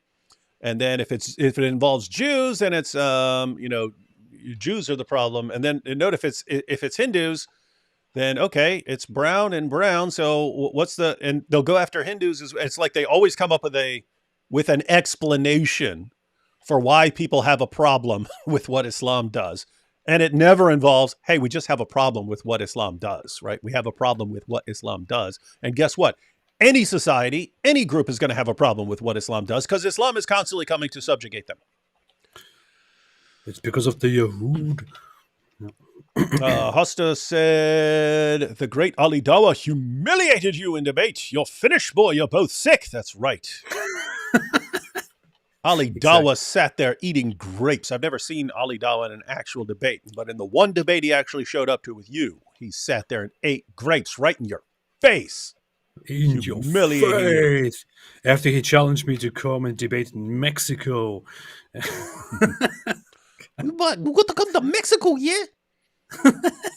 And I was going to wear a sombrero. To this day, the Al-Aqsa Waqf digs up ancient archaeological findings from the ancient Jewish temples and grind them into gravel.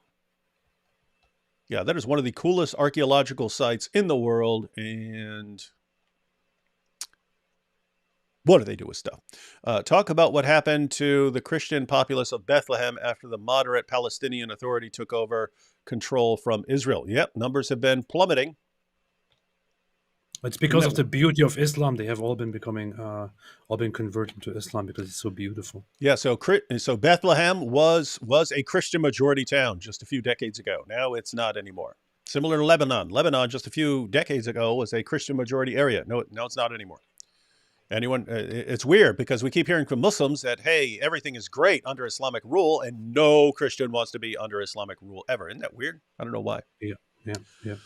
Zainab, the real Zainab Al-Harith says, hey guys, noticed how lately Hikachu keep posting on X a bunch of BS about Judaism trying to deflect from Pedo Prophet. Yeah. Absolutely. Ridvan, seriously answer me on X. I want to help you with the Discord. This guy's trying to help you with Discord and you're ignoring him because he has a picture of Ali Dawah kissing Muhammad Hijab.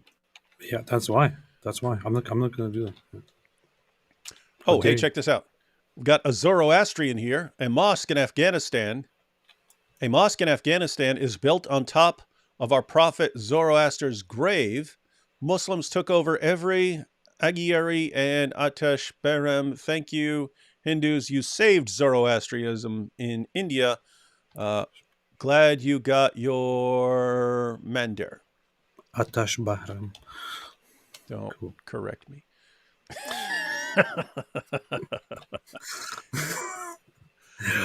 Dare you correct me. This one says, you see? Oh, you see?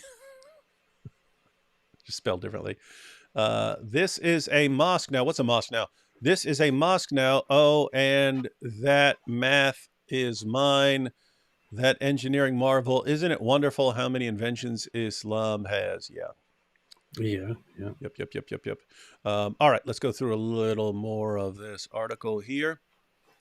The rise of Hindu nationalism. Now you guys are going to see the source of the problem. The source of the problem is Hindus not wanting to be violently subjugated in the name of Allah. If everyone simply agreed to be violently subjugated and to become second-class citizens and to be executed or to pay jizya or something like that, everything would go fine.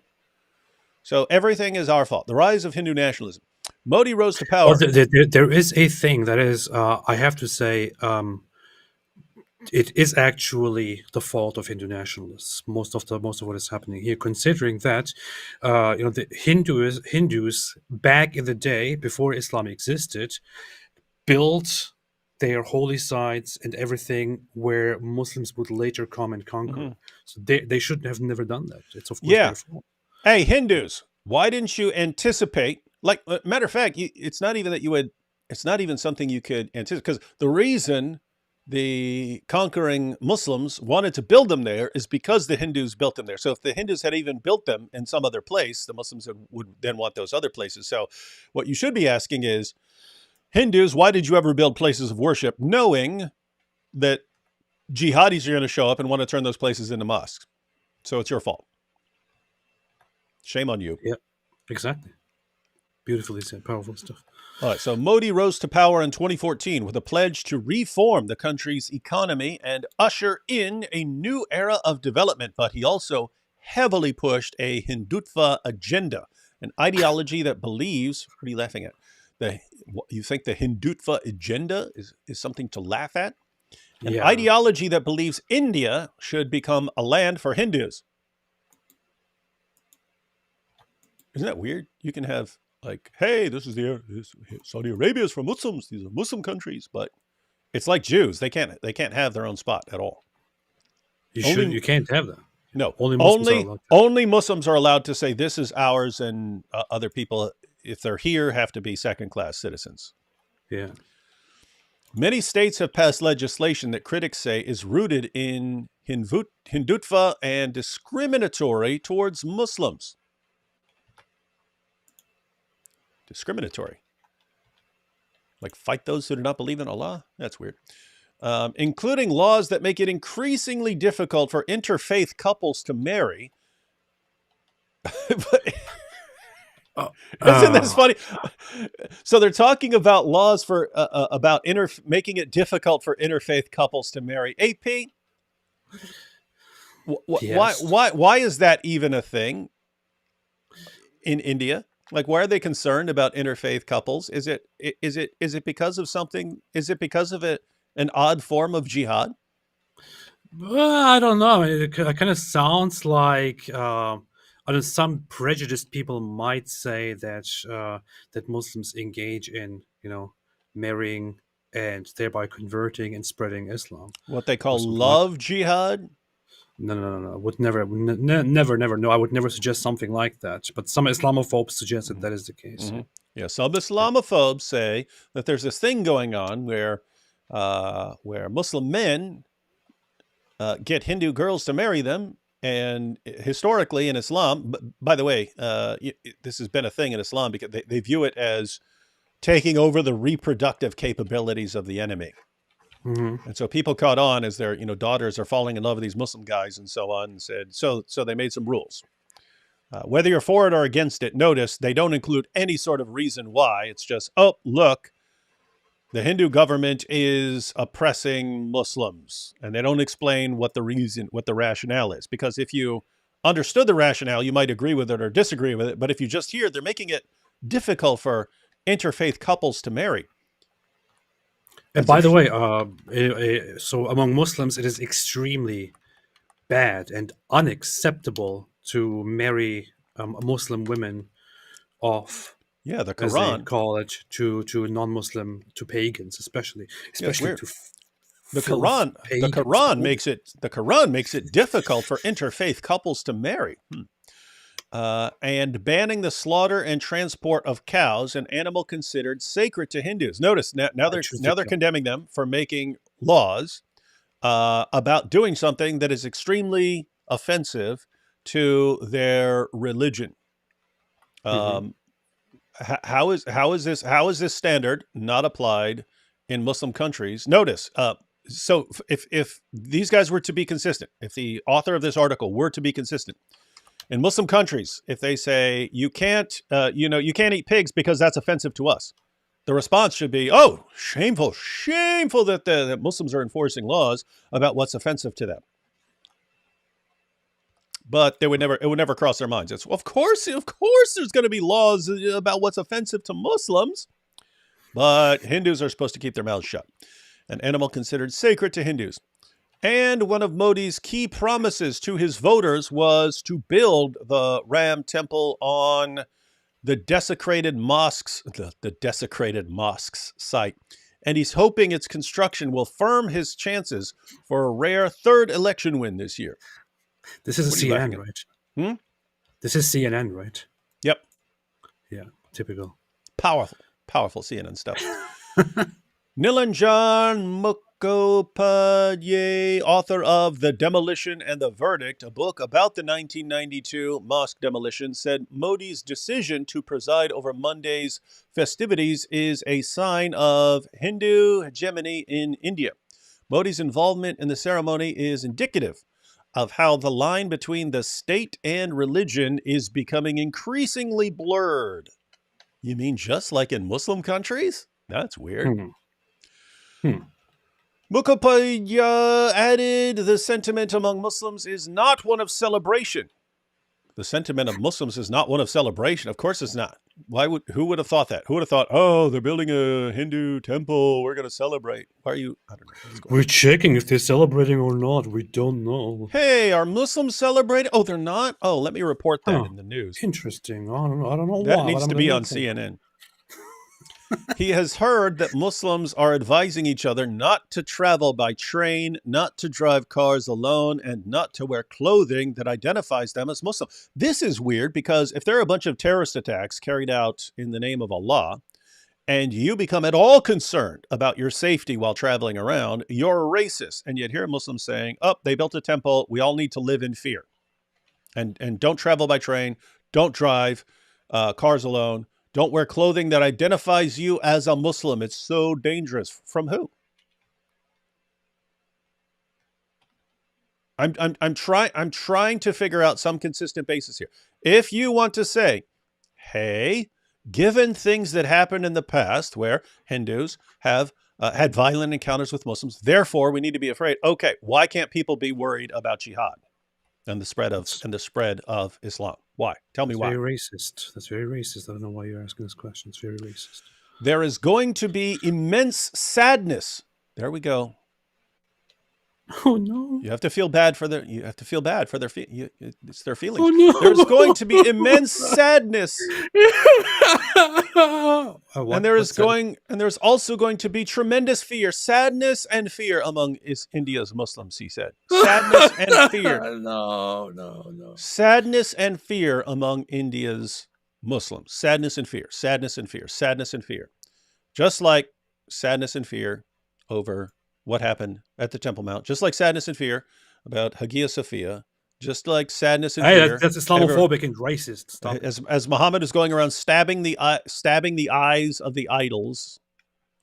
Sadness and fear. Sadness and fear. Oh no! The only sadness and fear that matter are Muslim sadness and fear. That's what we keep hearing. Of course. From CNN. Speaking to CNN, BJP spokesperson Nalin Kohli said Muslims are not being marginalized in India and that the inauguration of the Ram Mandir is a cause for celebration. In terms of Prime Minister Modi's government work, initiatives, and developmental agenda, not one scheme, program, or anything distinguishes between Indian citizens on the basis of religion, caste, or region, he said. So there's actually nothing in the law that marginalizes Muslims.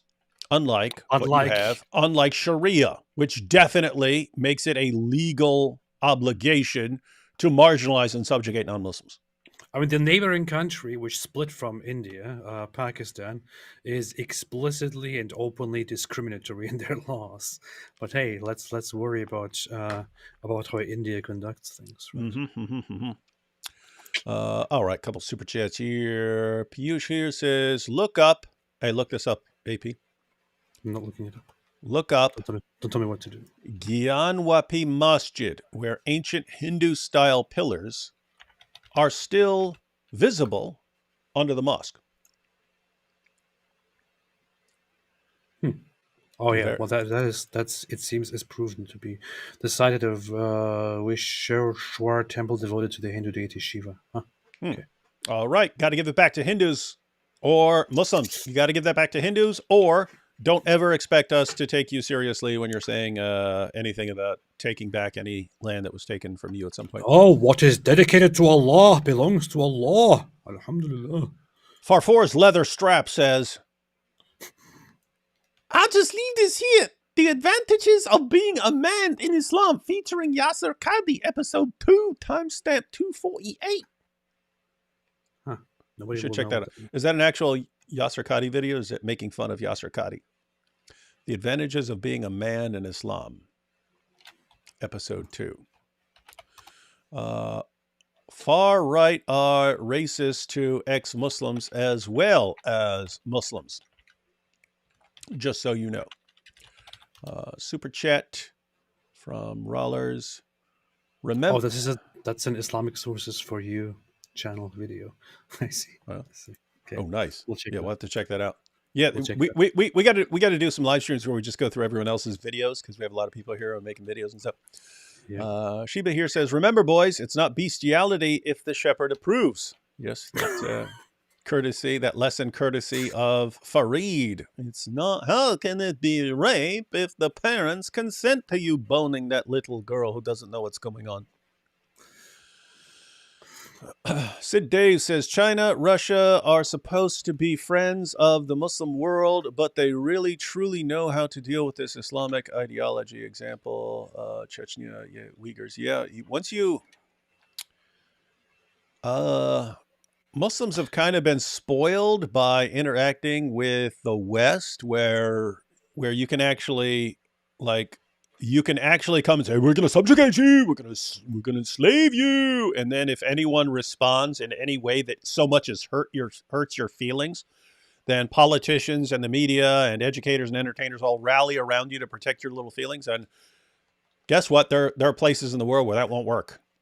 Where people, Yeah. So we both said before though that we don't really agree with how China is doing no, things. I don't. No, they're torturing, and there's stories of torturing and raping Muslim girls, and they just, oh, you're a Muslim, and they take you in there and keep you in a cell and bring in guys where they can pay to bone you and stuff like that. And no, not a fan. Plus, it's not because they're like, oh, Islam is a bad religion, and we know this, which is why we must suppress a Muslim group. No, to them, it's about the disloyalty and because they want everyone to let go of anything that disrupts their communist China ideology, which is why they are cracking down not only on the Uyghur population but also on different minorities, like certain Christian ethnic minorities, for example. Yeah, they're communists. They want to get rid of religion, and so their main goal is to get rid of religion because religion stands in the way of the flourishing of their fantasy communist utopia. They would love to do the same thing to Christians. They just feel they can kind of sell it a little better with the Uyghurs because there have been terrorist attacks and things like that, and so it's a little bit easier to sell. But so anyway, not going to say, oh yeah, great job, guys, rounding them up and putting them in concentration camps. Nope, don't. I'm not a fan of communism any more than I'm a fan of Islam. And as for Russia, no, I don't even want to speak. Screw Russia. Ari here says, if the trajectory continues, the third eye of Shiva shall forever and always be the leather strap of Mojab's anus. What the heck are you talking? Why are you talking about Shiva here?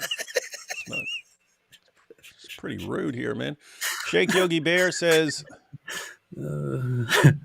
Sheikh Yogi Bear says, yes, Justinian truly did say that epic line. That's interesting. Nice. I need to look into that. Justinian was based. AP, the future pastor of the Black Gravel Church, the Kaaba. Oh yeah.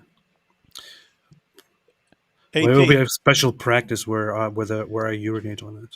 AP, if they came out and said, "Hey, if AP converts to Christianity, we will turn the Kaaba into a church, and AP will be the pastor," would you go for it? Yes. Nice. Okay. Now we know Now we know what we got to do, ladies and gentlemen.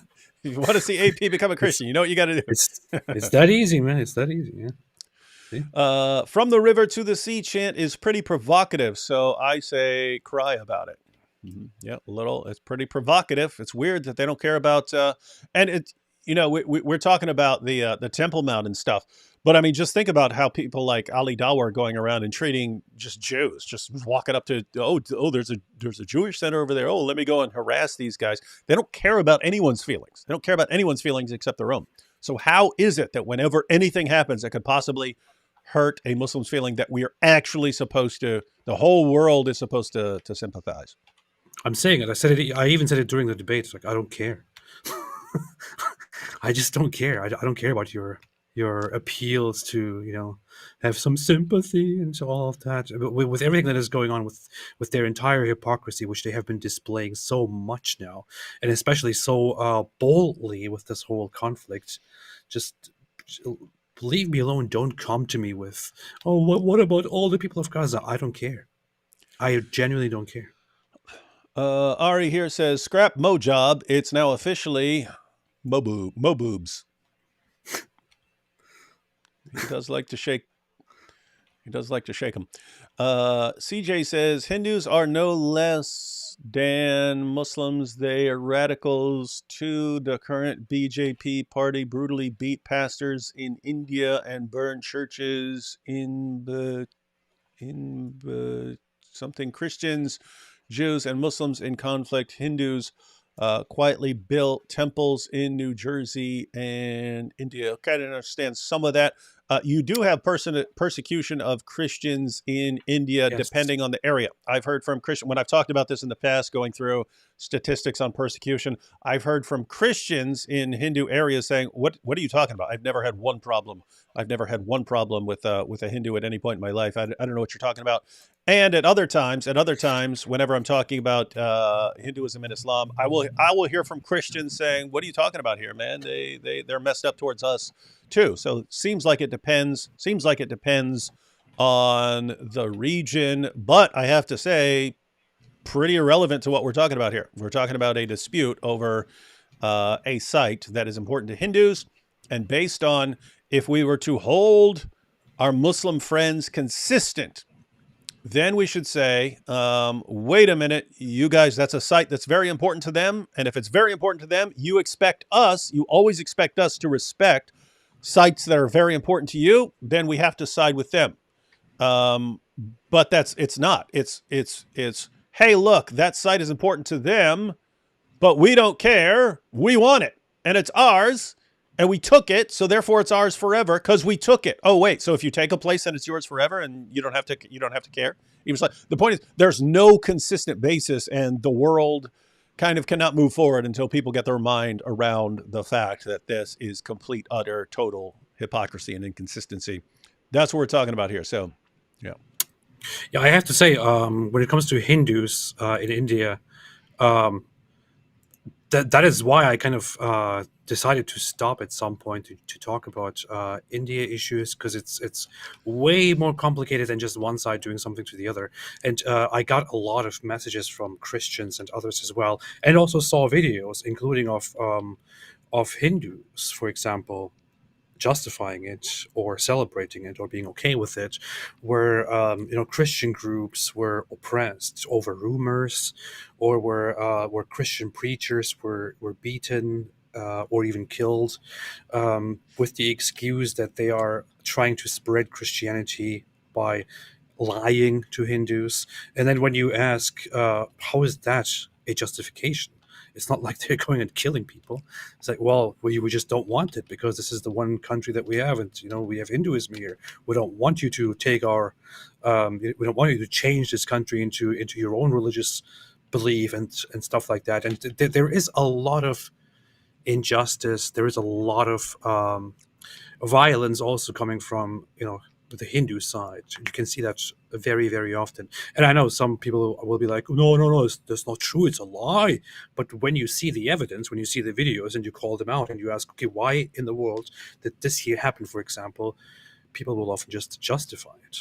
And so I can't, with any, I don't know, clear conscience say that the Hindus are totally fantastic and all that. There is Yeah. a lot of intolerance on their side as well. And with me, there's also an added thing, which is actually it's similar with Israel. It's similar even with the Palestinians, um, in that I can kind of get my mind around a reason for a push in a certain direction among Hindus. If you're Hindu in India and you're looking around the world, and you're like, wait, Muslims have 49 countries where they're the majority. Christians have a ton of countries where they're the majority. Can we have like one little spot here? Can us Hindus have like one little spot down here where you guys aren't constantly trying? With Christians aren't coming down there trying to subjugate them and so on. Although you've had interactions like that in the past, which were more economic, but Christians want to go and what Christians actually want is to go and preach the gospel to every Hindu there. Islam actually wants to subjugate the population, wants to take over and subjugate. That's the goal of Islam. But I just have to say, if I were a Hindu and I was looking around, I'd be like, God, you guys have most of the world. Can we have one little spot right now where you guys don't come and constantly bother? So I kind of get it. It's similar with Israel. It's like if I were a Jew in Israel and I'd be like, okay, Muslims, you got 49 countries. Everyone else has all these. Can we have one little spot here? But also with the Palestinians, it's like, hey, I get you. I get being upset. I get, hey, there's this way more powerful nation right beside you, and whenever some terrorist goes and does something, then they start dropping bombs. I get being ticked off. So I can kind of get my mind around people's positions. But don't go with Hamas. Just don't go that route. You can be concerned. You can not like that group over there. You're still responsible for how you react to being in that situation. Same thing with Israel. You're responsible for how you react. I get it. You guys, Israel's surrounded by people who want to conquer Israel. I get it. You are responsible for how you react to that situation. Hindus, yes, there are Christians who want to preach the gospel to you. There are jihadis who want to conquer the land. And so that does not mean any response. That doesn't mean every response you could give would be justified. Yeah. I mean, I understand that sentiment completely. I understand, like, you think you take your values as a certain group very seriously, and you think this is the only one that we have. Nobody should be attempting to change this, and you take that very seriously. Of course, to the other side, this is a matter of religious obligation on their part to, convert the other side, or it's a thing of compassion to the Christians who go around. This is like. They want to spread the gospel to it. That's a very, very, very, a very central, very great Christian way of thinking. On the other hand, the Hindu way of thinking is just, no, we want to preserve this land, which means so much to us. But then Christians don't do anything that is like, Christians are not going around threatening and killing and beating people. The worst thing that Christians are doing there is just to, preach or to give people food and say and leave a note about Jesus and stuff like that.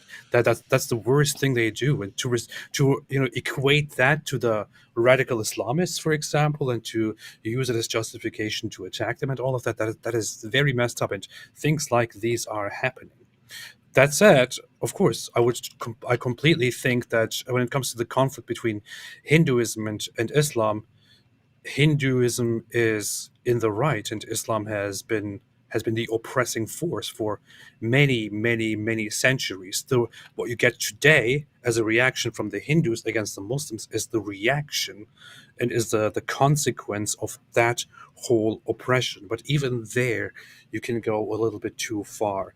And I can often see when I look at even Hindu posts and the videos that they themselves share and celebrate, I can see that a just response from Hindus might often be considered very much too far from our perspective, for example.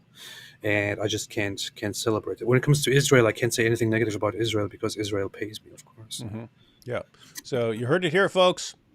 Hindus, be nice to Christians who just want to preach the gospel. but be concerned about jihadis and atheists Yeah. spreading nonsense in your land. Yeah. Hosta here says, I would really like Mike Winger if he wasn't such a nerd. Actually, you can like nerds. I mean, people liked Urkel, right? People liked Urkel. People liked Napoleon Dynamite. These were like super nerds. So if you can like them, you can like someone who's even nerdier, like Mike Winger. Yeah, or inspiring philosophy, for example. Yeah. Mm-hmm. Allah seems pretty invested in petty land wars. Yeah, and he does he did a bang up job of conquering for a little while, and then just sort of I don't know, got old or something. You remember that hijab clip? Well, why didn't it work in Europe? Well, because it's a miracle. The Islam conquering lands are the own show that it's the truth and that Allah's with it. Why didn't it work in Europe? It didn't work there. It just didn't work. It was successful there. Allah's not God there. Allah's only God over here. Former PM Pakistan Imran Khan gave pass to China to oppress Muslims. Yeah, lots of. I mean, I think even I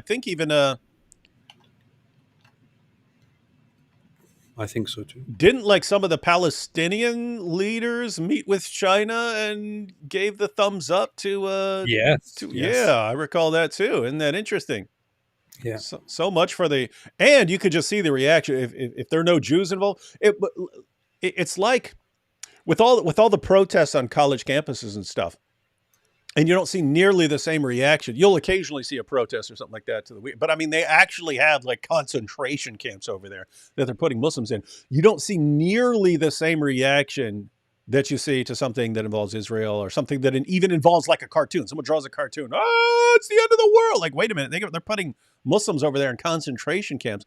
It's like the Dawagandists understand whining won't work with China. We can whine all day long. It's not going to work with China. So let's go have our rally, not accomplish anything except making some YouTube videos to make it look like we're concerned. But other than that, we're not going to try it over there. We're not even going to try it. It's not going to work.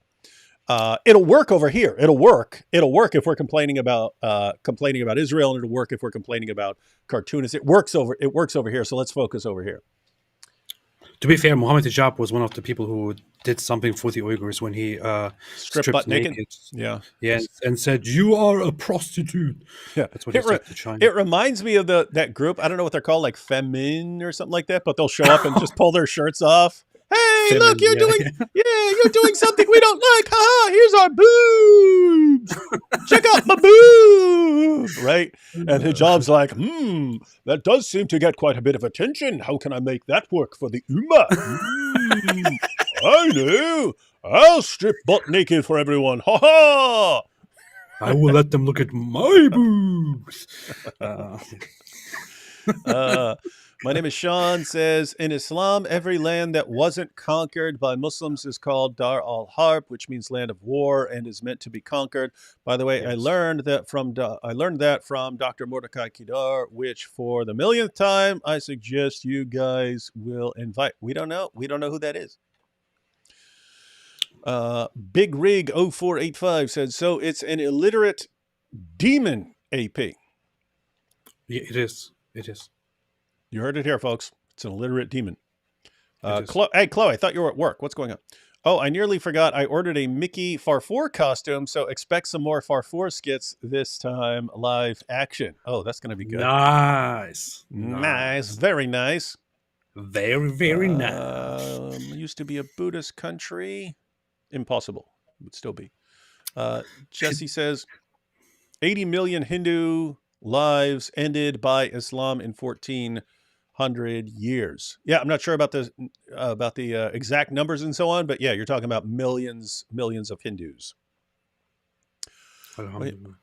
What, according to you, would be credible evidence? Archaeological remains of the temple at the very site is credible enough. I can share the copy of Supreme Court verdict that reference these reports from archaeologists. Yes, there's a question of what would be credible evidence to us, but it's basically, there are remains of stuff beforehand, and Muslims are saying that was actually mosque before that mosque was built and so on. And so, yes, credible organization that's not from, yeah, it's like, let me put it this way. You can find a story that says pretty much anything, especially in instances where it's like a hot button issue. It's just like, I mean, right when the Israeli-Palestinian war broke out again after October 7th, you start getting all these stories and you're not sure what to believe because it's very easy to send around fake stories or stories that were put out by some organization, but is that organization biased in their findings? So I don't know exactly what we'd be looking for, but something from, if you're saying that you have solid, unbiased archaeologists drawing conclusions based on evidence on a respected site or something like that, yes, we'd be interested in that. Send it to us. The bell here says Muslims don't need a mosque destroyed to cause problems. That's true. All this just provides justification in their minds. An attack on Cologne Cathedral that was to happen during Christmas Mass was foiled. Fits over 10,000 people. We're not even safe in our churches. Just cry in your rage. That's what they would say to you over that. You're an Islamophobe. I didn't invent Alan, but used Alan in my video. Then AP used it. I did invent on the Karen of Maccas. That's Aussie slang for McDonald's. On the Karen of Maccas. Nice. They call McDonald's Maccas in Australia? They do? I did not know that. Here in the U.S., we just call it Mackie D's. All right. Mackie D's. This article can't be too much longer. We've been reading it for a while. The new mosque. Okay, so this is telling us about the mosque that's going to be there. Right there. What's the complaint? They're giving you a mosque. In the years following the demolition of the Babri Masjid, Hindu nationalists rallied to build the Ram Mandir on the site of the destroyed mosque, setting the stage for an emotional, you got to keep in mind the emotional, and politically charged showdown that worried Indian liberals who feared more outbursts of sectarian violence. So? That 2019 judgment that paved the way for the building of the Ram Mandir also allocated land for the town's Muslims to build another mosque, some 25 kilometers, about 15 miles from the Ram Mandir in a village called Danapur. Mahbub, yes. One of the most voluptuous petitioners who fought for the Babri Mosque in the Supreme Court, said for most Muslims of Ayodhya, its construction does not hold emotional sway. You heard it from Mahbub. Nice. Pretty based. If they built the mosque close to where Babri stood, we could have tried to convince ourselves that injustice was not happening to us. Just tell them to stop crying. It's that easy. Just stop crying. Yeah, and Mahbub, just apply the exact same reasoning to Muhammad kicking out the Jews and Christians from the Arabian Peninsula where they had lived long before him. Try to apply it to the polytheists and how they were treated. Try it. You just tried it. You can't. I'm saying try to be consistent. You can't. It's impossible. You could not justify any complaint about what Hindus are doing if you had any concept of consistency. If they built the mosque where blah, blah, blah, blah, blah, however, this land is so far away. And over that, the construction has not even begun. So what do we say? You can say, sorry for upsetting you guys so much by what we did for so many centuries. That's what you can say. That would be a good start. I'm so sorry. Late last year, Arafat Sheikh, a member of the BJP, was appointed to lead the construction of the mosque. Arafat Sheikh is a member of the BJP, was appointed to lead the construction of the mosque. He told CNN that he had never stepped foot in Ayodhya before he took on the role. He said that the delays were due to disagreements about the design of the building but believes the new mosque will be unique as it will be the first in India with 5 minarets. Whoa! Game 5 minutes. changer. Game changer. It's going to be unique. It's going to be the first one with 5 minarets. If you want to be unique, just go to one with 4 minarets and add one. Oh. Amongst other ambitious plans, Sheikh says he wants additional land for educational institutions, a vegetarian kitchen. What? In a mosque? Vegetarian kitchen? And a 21-foot...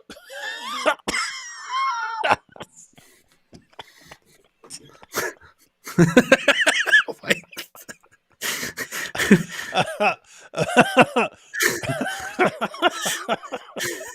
You see the priorities here? Hey, check this out.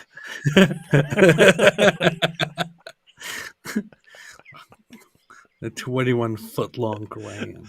Oh, why couldn't Mahboob be saying this? It had to be for this other guy. I want Mahboob saying it. Amongst other, here we have the ambitious plans, ladies and gentlemen.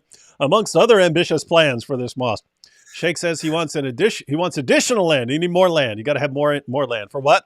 For educational institutions, a vegetarian kitchen, and a 21-foot-long Quran.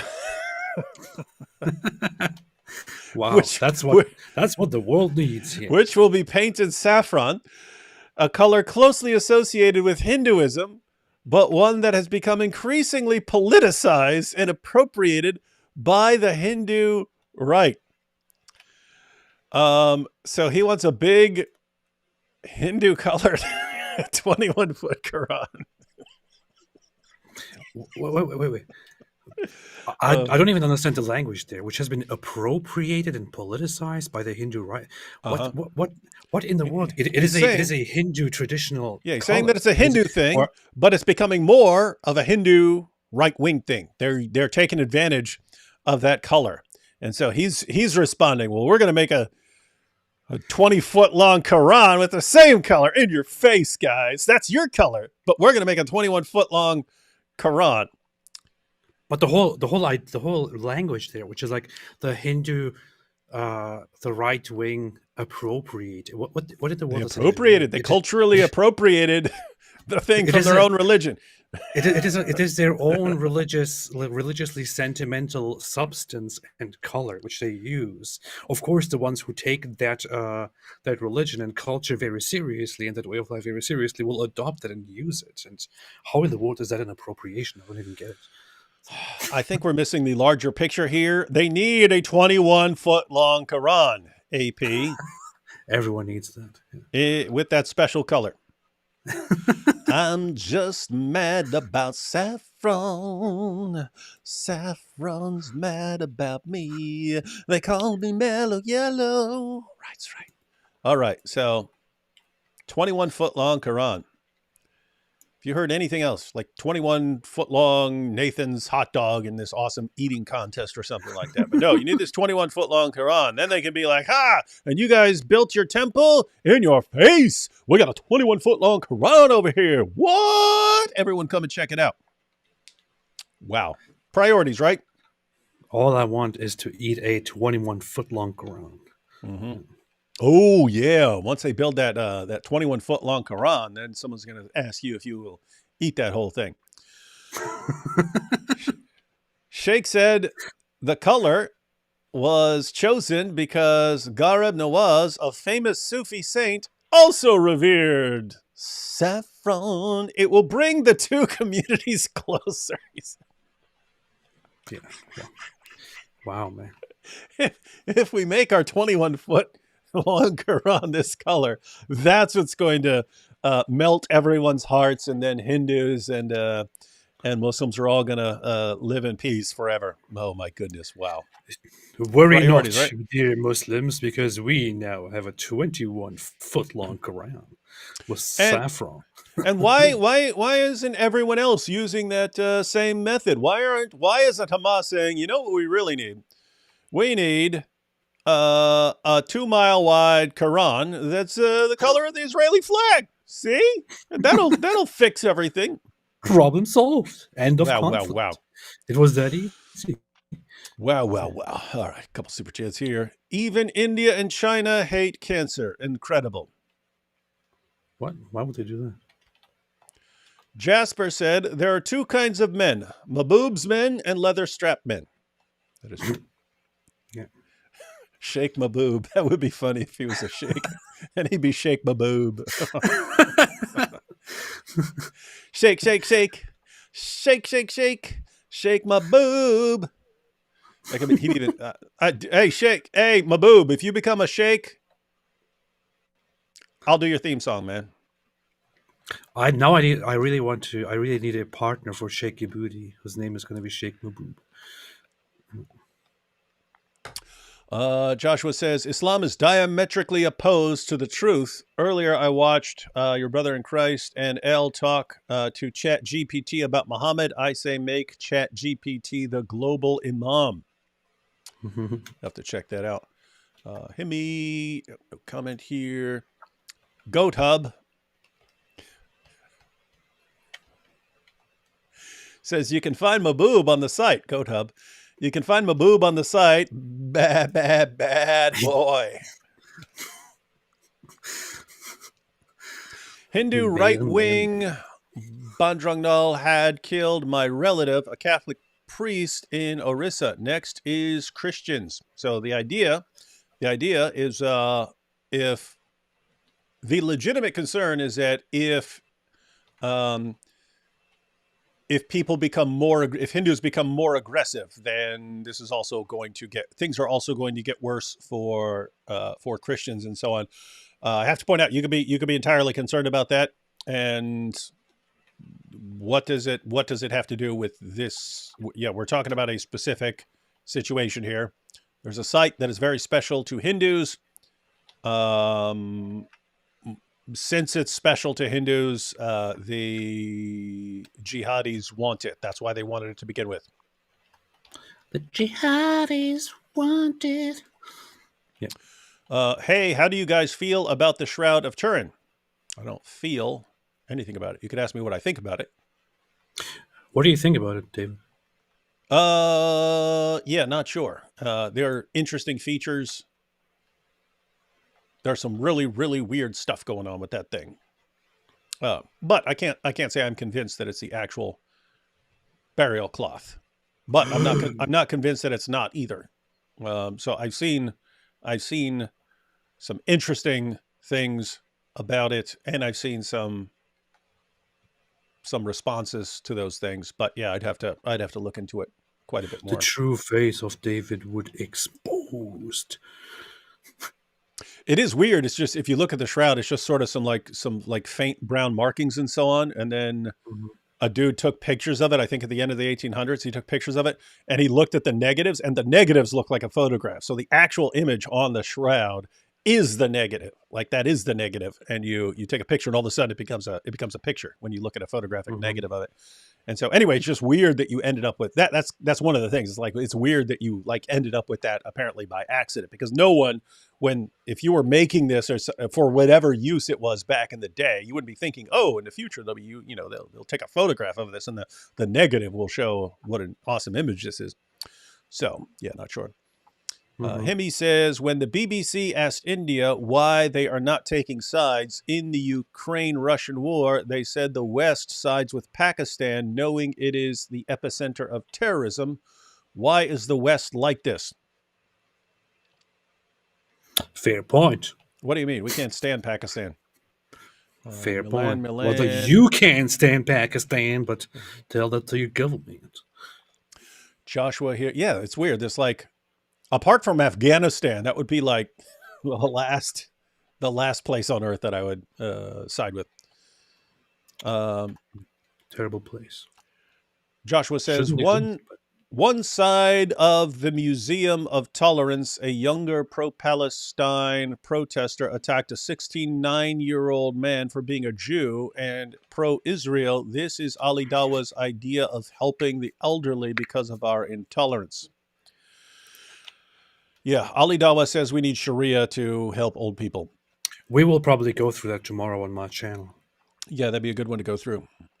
Thank you very much for telling the truth, Goyim. You have restirred my hope in humanity more than once. Nice. Just doing it for the money, man. The Jew and Hakikachu, remember, you mentioned why won't Jews use Islamic text? IDF dropped leaflets in Han Yunis recently warning Gazans to stay away from Hamas. They used Al-Maida, I think 551 as a hint. Did they? That would be interesting. 551's don't take the Jews and Christians as friends. They use that? Huh. That's weird. That is funny. Isn't marrying a kafir haram unless they convert? It is. Depending on the gender.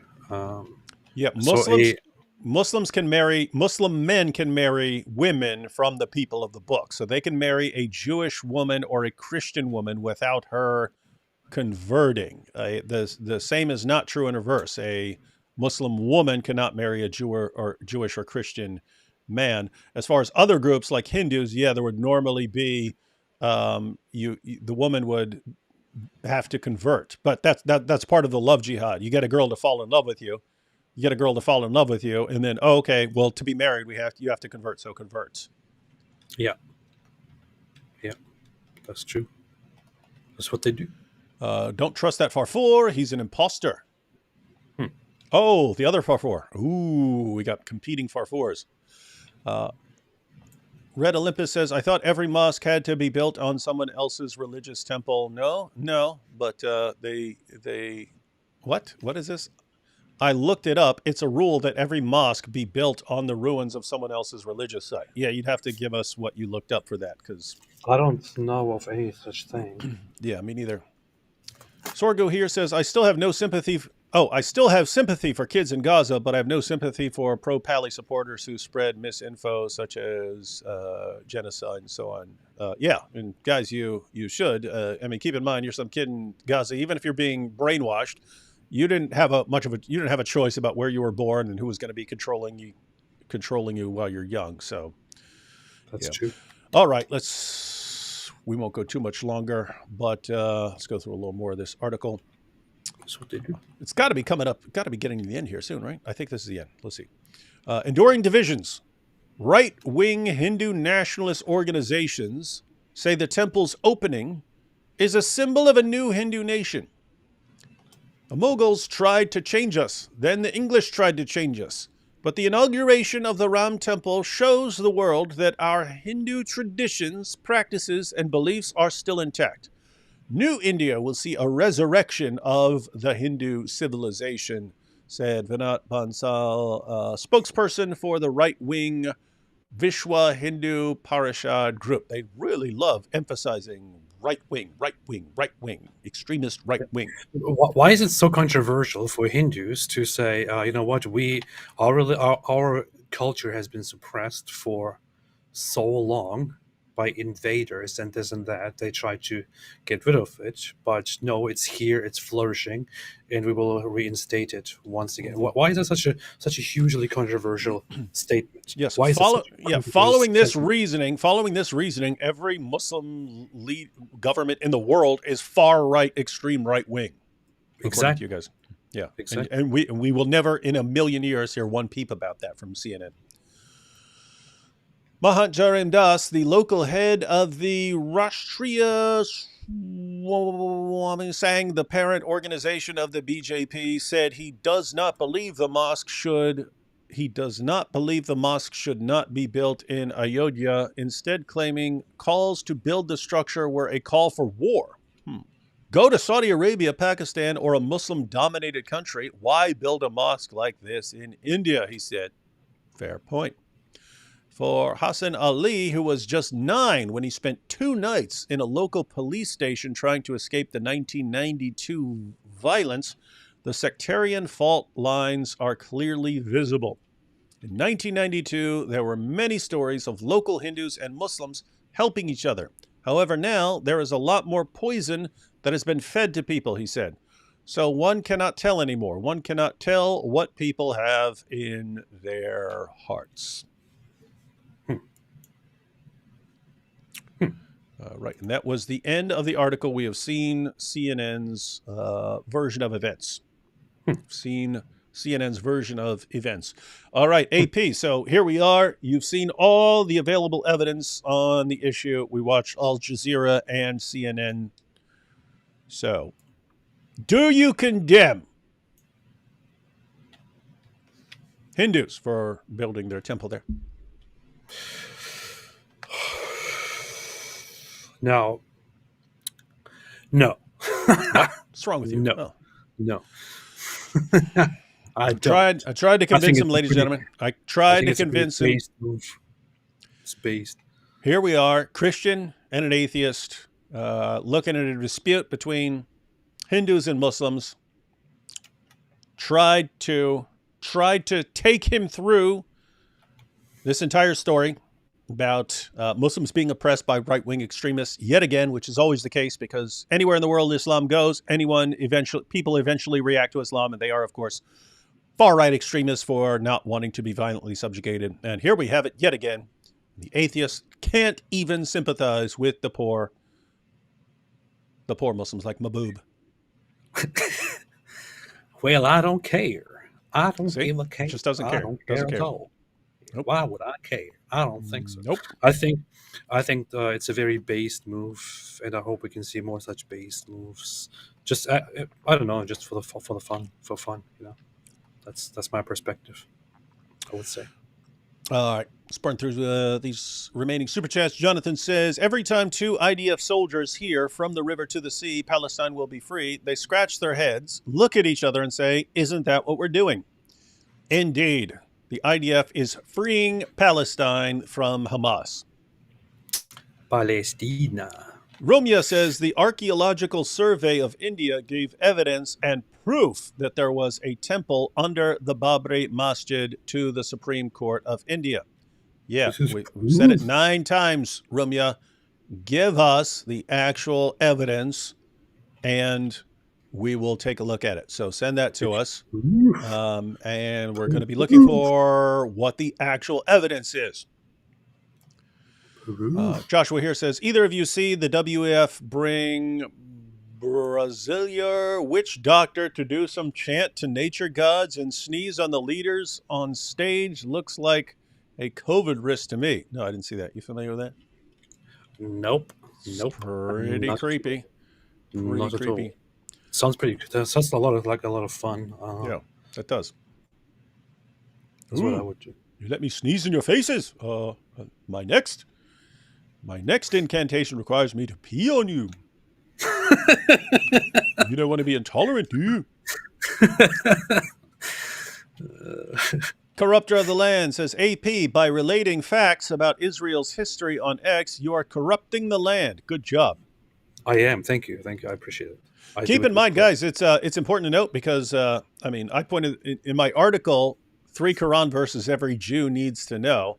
I mention Surah 5 verse 33, but it's just for the context of 532.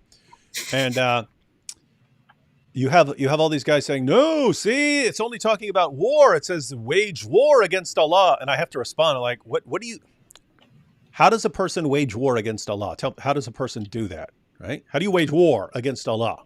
Right? He's above the throne. You pick up your sword and you throw it up in the sky. No, go ahead, yeah, and so I tell them, go to your commentaries. Opposing Sharia, that's waging war against Allah. Apostasy, that's waging war against Allah. Spreading another religion, that's waging war against Allah. Even refusing to convert, that's waging war against Allah. All of this is waging war against Allah. And so all of this is worthy of violent repercussions. But in Islam, there's a principle that the person who's actually spreading the corruption or doing whatever is not the only person responsible. Anyone who is sort of making it possible for the person to do that is also guilty. And so if AP, and so the reasoning here, and by the way, Osama bin Laden said exactly this. Osama bin Laden has said this, right? It's, you guys are wondering why we're attacking sites where tons of civilians are going to die. Guess what? Those civilians pay the taxes that cause corruption in our land. So they're guilty. They're guilty too. But in Islam, there's this principle that the person who is providing it, like if a soldier goes out and fight, but you're the one who pays taxes to the government that pays the soldier's salary, you're equally responsible for what goes on there, and equally an equally attractive target. So yes, AP is, long story short, AP is corrupting the land, and so he's in trouble. And So you know he's what? he's under a death sentence for leaving Islam, for blasphemy, making fun of Muhammad, and for causing corruption in the land. So multiple death sentences. Dan here says, y'all think terrorists will start attacking India? What do you mean start? That started a long time ago, Dan. Remember the Mumbai massacre? Some of them have actually been really big terrorist attacks. So you could say, do we think they're going to increase? Don't know, but would not surprise me right now. David Wood and AP, whenever I bring up the apostasy rates in Iran, Muslims will tell me Shia Islam doesn't count as real Islam. How would y'all respond? Well, I wouldn't care. Sunni Islam doesn't count as real Islam either. Yeah. Yeah. So, I mean, what do you care? Go with something else. If someone says, oh, I don't care about Shia Islam. Okay, good. So, okay. Islam is that version of Islam is collapsing. You don't have, it's not as bad, the apostasy rates, it's not as bad for them in some other Muslim countries as it is in Iran, where apparently 40% of the population still believe in Islam. But you have the same trend going in Sunni countries as well. It's not down to 40% anymore, but you are dealing with, they're saying, again, 5 to 10% of Muslims in Muslim countries, Sunni Muslim countries, are actually closeted atheists. Mm-hmm. Shameful. And if the trajectory continues continues, then yeah, everybody will leave Islam. Mm-hmm. The truth says, love you both. The truth will set you free. God bless you all. Thank you. Thank you. Piyush Kumar says, SC Judgment, page 594. ASI found, hey, some of these guys are really obsessed with us believing that there was a Hindu temple under there before. I don't believe you. No matter what evidence you present, I will not believe you. SC Judgment, page 594. ASI found non-Islamic and artifacts underneath. Court judgment. Will never believe you. Page 594. Not able to post the links. It's in the chat. I will never believe you. Yeah, don't send it to us in the chat. Give us the title that we can Google in the comments afterwards.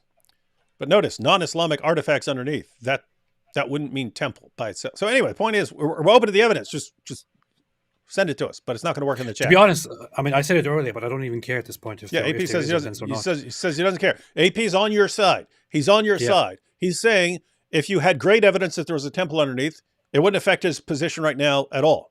Just saying that's it. That was a holy site to you. That's enough. Says why did the Muslims pick that spot? Because it's a special site to you. AP is saying he doesn't care if there was a temple under there or not. Yep. If you presented evidence that there was actually a temple, that would just add as justification that Hindus may take it and do with it whatever they want. I already at this point completely support the Hindu idea of just taking it and rebuilding a temple there, because it was a holy site and we know that now. Mm-hmm. Vikram says India is 1.4 billion with free press. You will see 2 to 3 or few cases. Hindus also face problems in Christian countries, but no one's Sharia bad. I didn't understand some of that. Mm-hmm. Search Goa Inquisition about Christianity in India. Yeah, I mean, Goa was, as far as I remember, taken by the Portuguese, who then used it as a trading hub, but under whose rule, I guess, or maybe during a transition, I don't know, certain atrocities were committed in the name of European Christians. You see, that's why we have to kill Christians. But this is ancient. This is history. It's history. Yeah, anyone wants to say, hey, this thing that happened a long time ago justifies violence now, that can go in any direction. So not a good idea. Mm-hmm. Mm-hmm. I am at work. I keep finding sneaky breaks. That's Chloe coming to take peeks at the live stream. Jason says, can Hindus build a temple in front of a mosque in Pakistan? I don't think so. They should. LaBelle said, I love to see you two eating that 21-foot-long vegetarian Quran with saffron. Saffron's mad about me. Yeah. That would be amazing.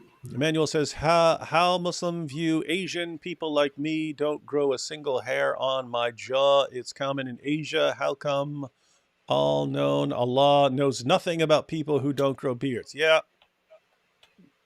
Islam's not for you if you can't grow a beard. If you can't grow a beard, just don't join Islam. No, because they're going to make fun of you. Or get a fake beard. Yeah. Rocco says, why 21 feet specifically and not 20 feet? Is the largest Quran currently 20 feet long and they need 21 feet for the record? Yeah, I don't know. I don't know what the reasoning is. That's some magic number there. Maybe it's about blackjack. I don't know. Aban said, 21, yeah. Got to be 21. Going to have a casino. Will it be okay? Will it be okay to say it is 21 foot long idolatry? Yes, because they will come from all over the world to worship that Quran. Yeah. The truth. I remember going to Subway with my mate from school, and the inappropriate Subway jokes were potent. It was hard to resist. Inappropriate. Oh yeah, I get it. Mm-hmm. Aban says, next episode, 21 foot long goat. That's what they really want. Goat Hub said, you can find that here. Aban, there it is. Oh, you have it right there. So you had the response. So you can find it right there on Goat Hub. 21 foot long goat. Vishak says, I'm not kidding. Look it up. Maldives used to be a Buddhist country until their king converted to Islam. I don't think anybody suggested that you were kidding. Yeah. You just read that earlier and said, yeah. So Sri Lanka was Buddhist and Maldives was Buddhist. Maldives turned into a Muslim country. Yeah. Every country that is now a Muslim country at one point was not a Muslim country. And so it's just who had it. Yeah. If Hindus aren't good for allowing others full constitutional and legal rights, then so be it. However, Christians sure don't create problems for us. Alhamdulillah. You see, this is proof. Didn't they build the mosque on the Temple Mount? Yes. Yes, we brought that up multiple times. Joshua says, most important in the 21st century world is the new Trinity, me, myself, and I. Subjective feelings are more important than objective facts like history. That is interesting as far as like the article constantly emphasizing feelings. And it's written for a Western audience. It's been programmed to think that feelings are the most important things in the entire world. But somehow that rule does not apply when it's the feelings of anyone else, even people who are being subjugated by jihadis. Or feelings of people who leave Islam and who say, I don't believe in Islam. Mm-hmm. It doesn't make sense to me. Don't care. Just kill them. Yeah. You could say that. You can say that openly on YouTube that apostates need to be executed. YouTube says it's totally fine, as evidenced by Ali Dawa's video calling for the public executions of ex-Muslims. Totally fine with YouTube. If ex-Muslims were to say the same thing in reverse, oh, you guys should be executed, they would be banned for hate speech. Yeah. And by the way, that's part of the issue with us calling out and exposing the hypocrisy is the hypocrisy spreads, right? You have in the mindset of the Ummah, there's one set of rules for us, another set of completely different set of rules for everyone else, and we get to impose this on them. But then as they spread those ideas, everyone else picks up the same ideas. Like journalists, politicians, they all end up with this like just to give an example, when Denmark recently said, okay, we have to make laws against Quran burnings and so on. They actually enforce these things by law. They enforce the same situations as Sharia. What percentage of Muslim countries have to be non-Muslims until they are unable to enforce Muslim teachings?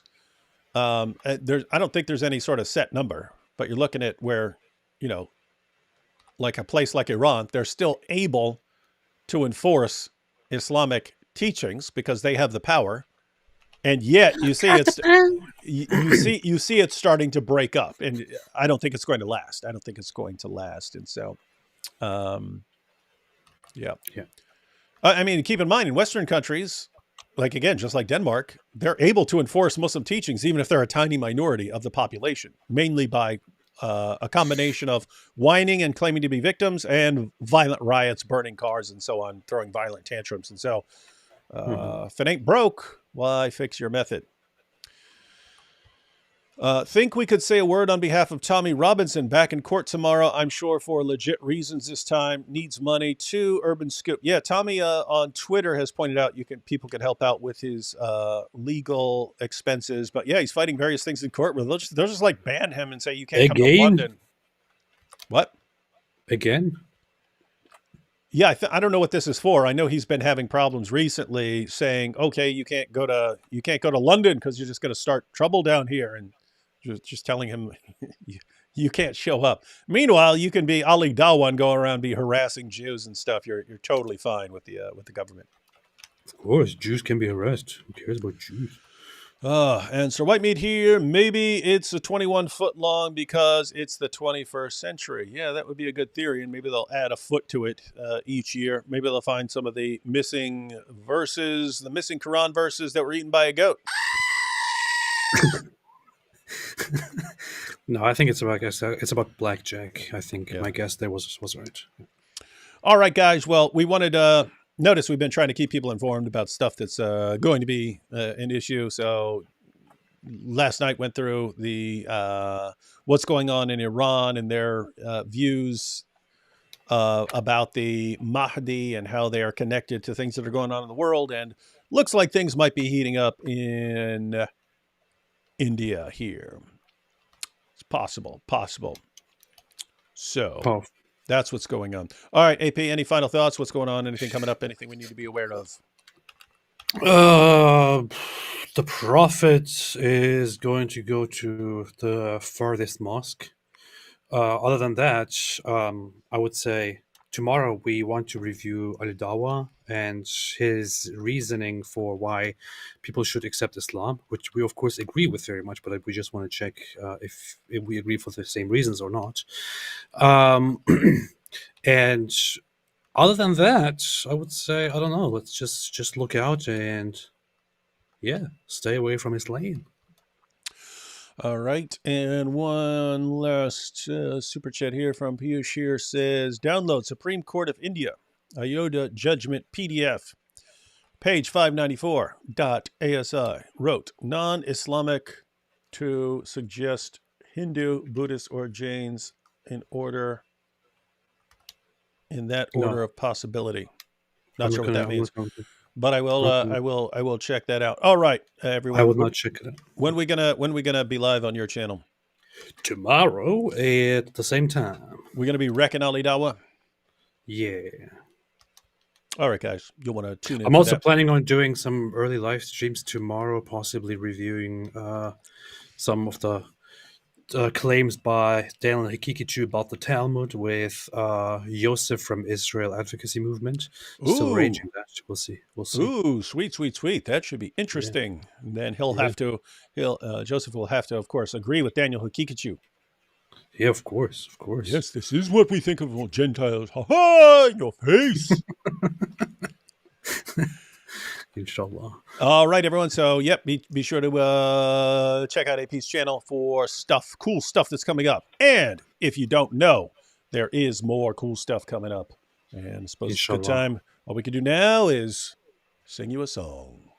Ain't gonna follow no child molester, sex offender, private pretender. Ain't gonna follow no child molester. Islam's not for me.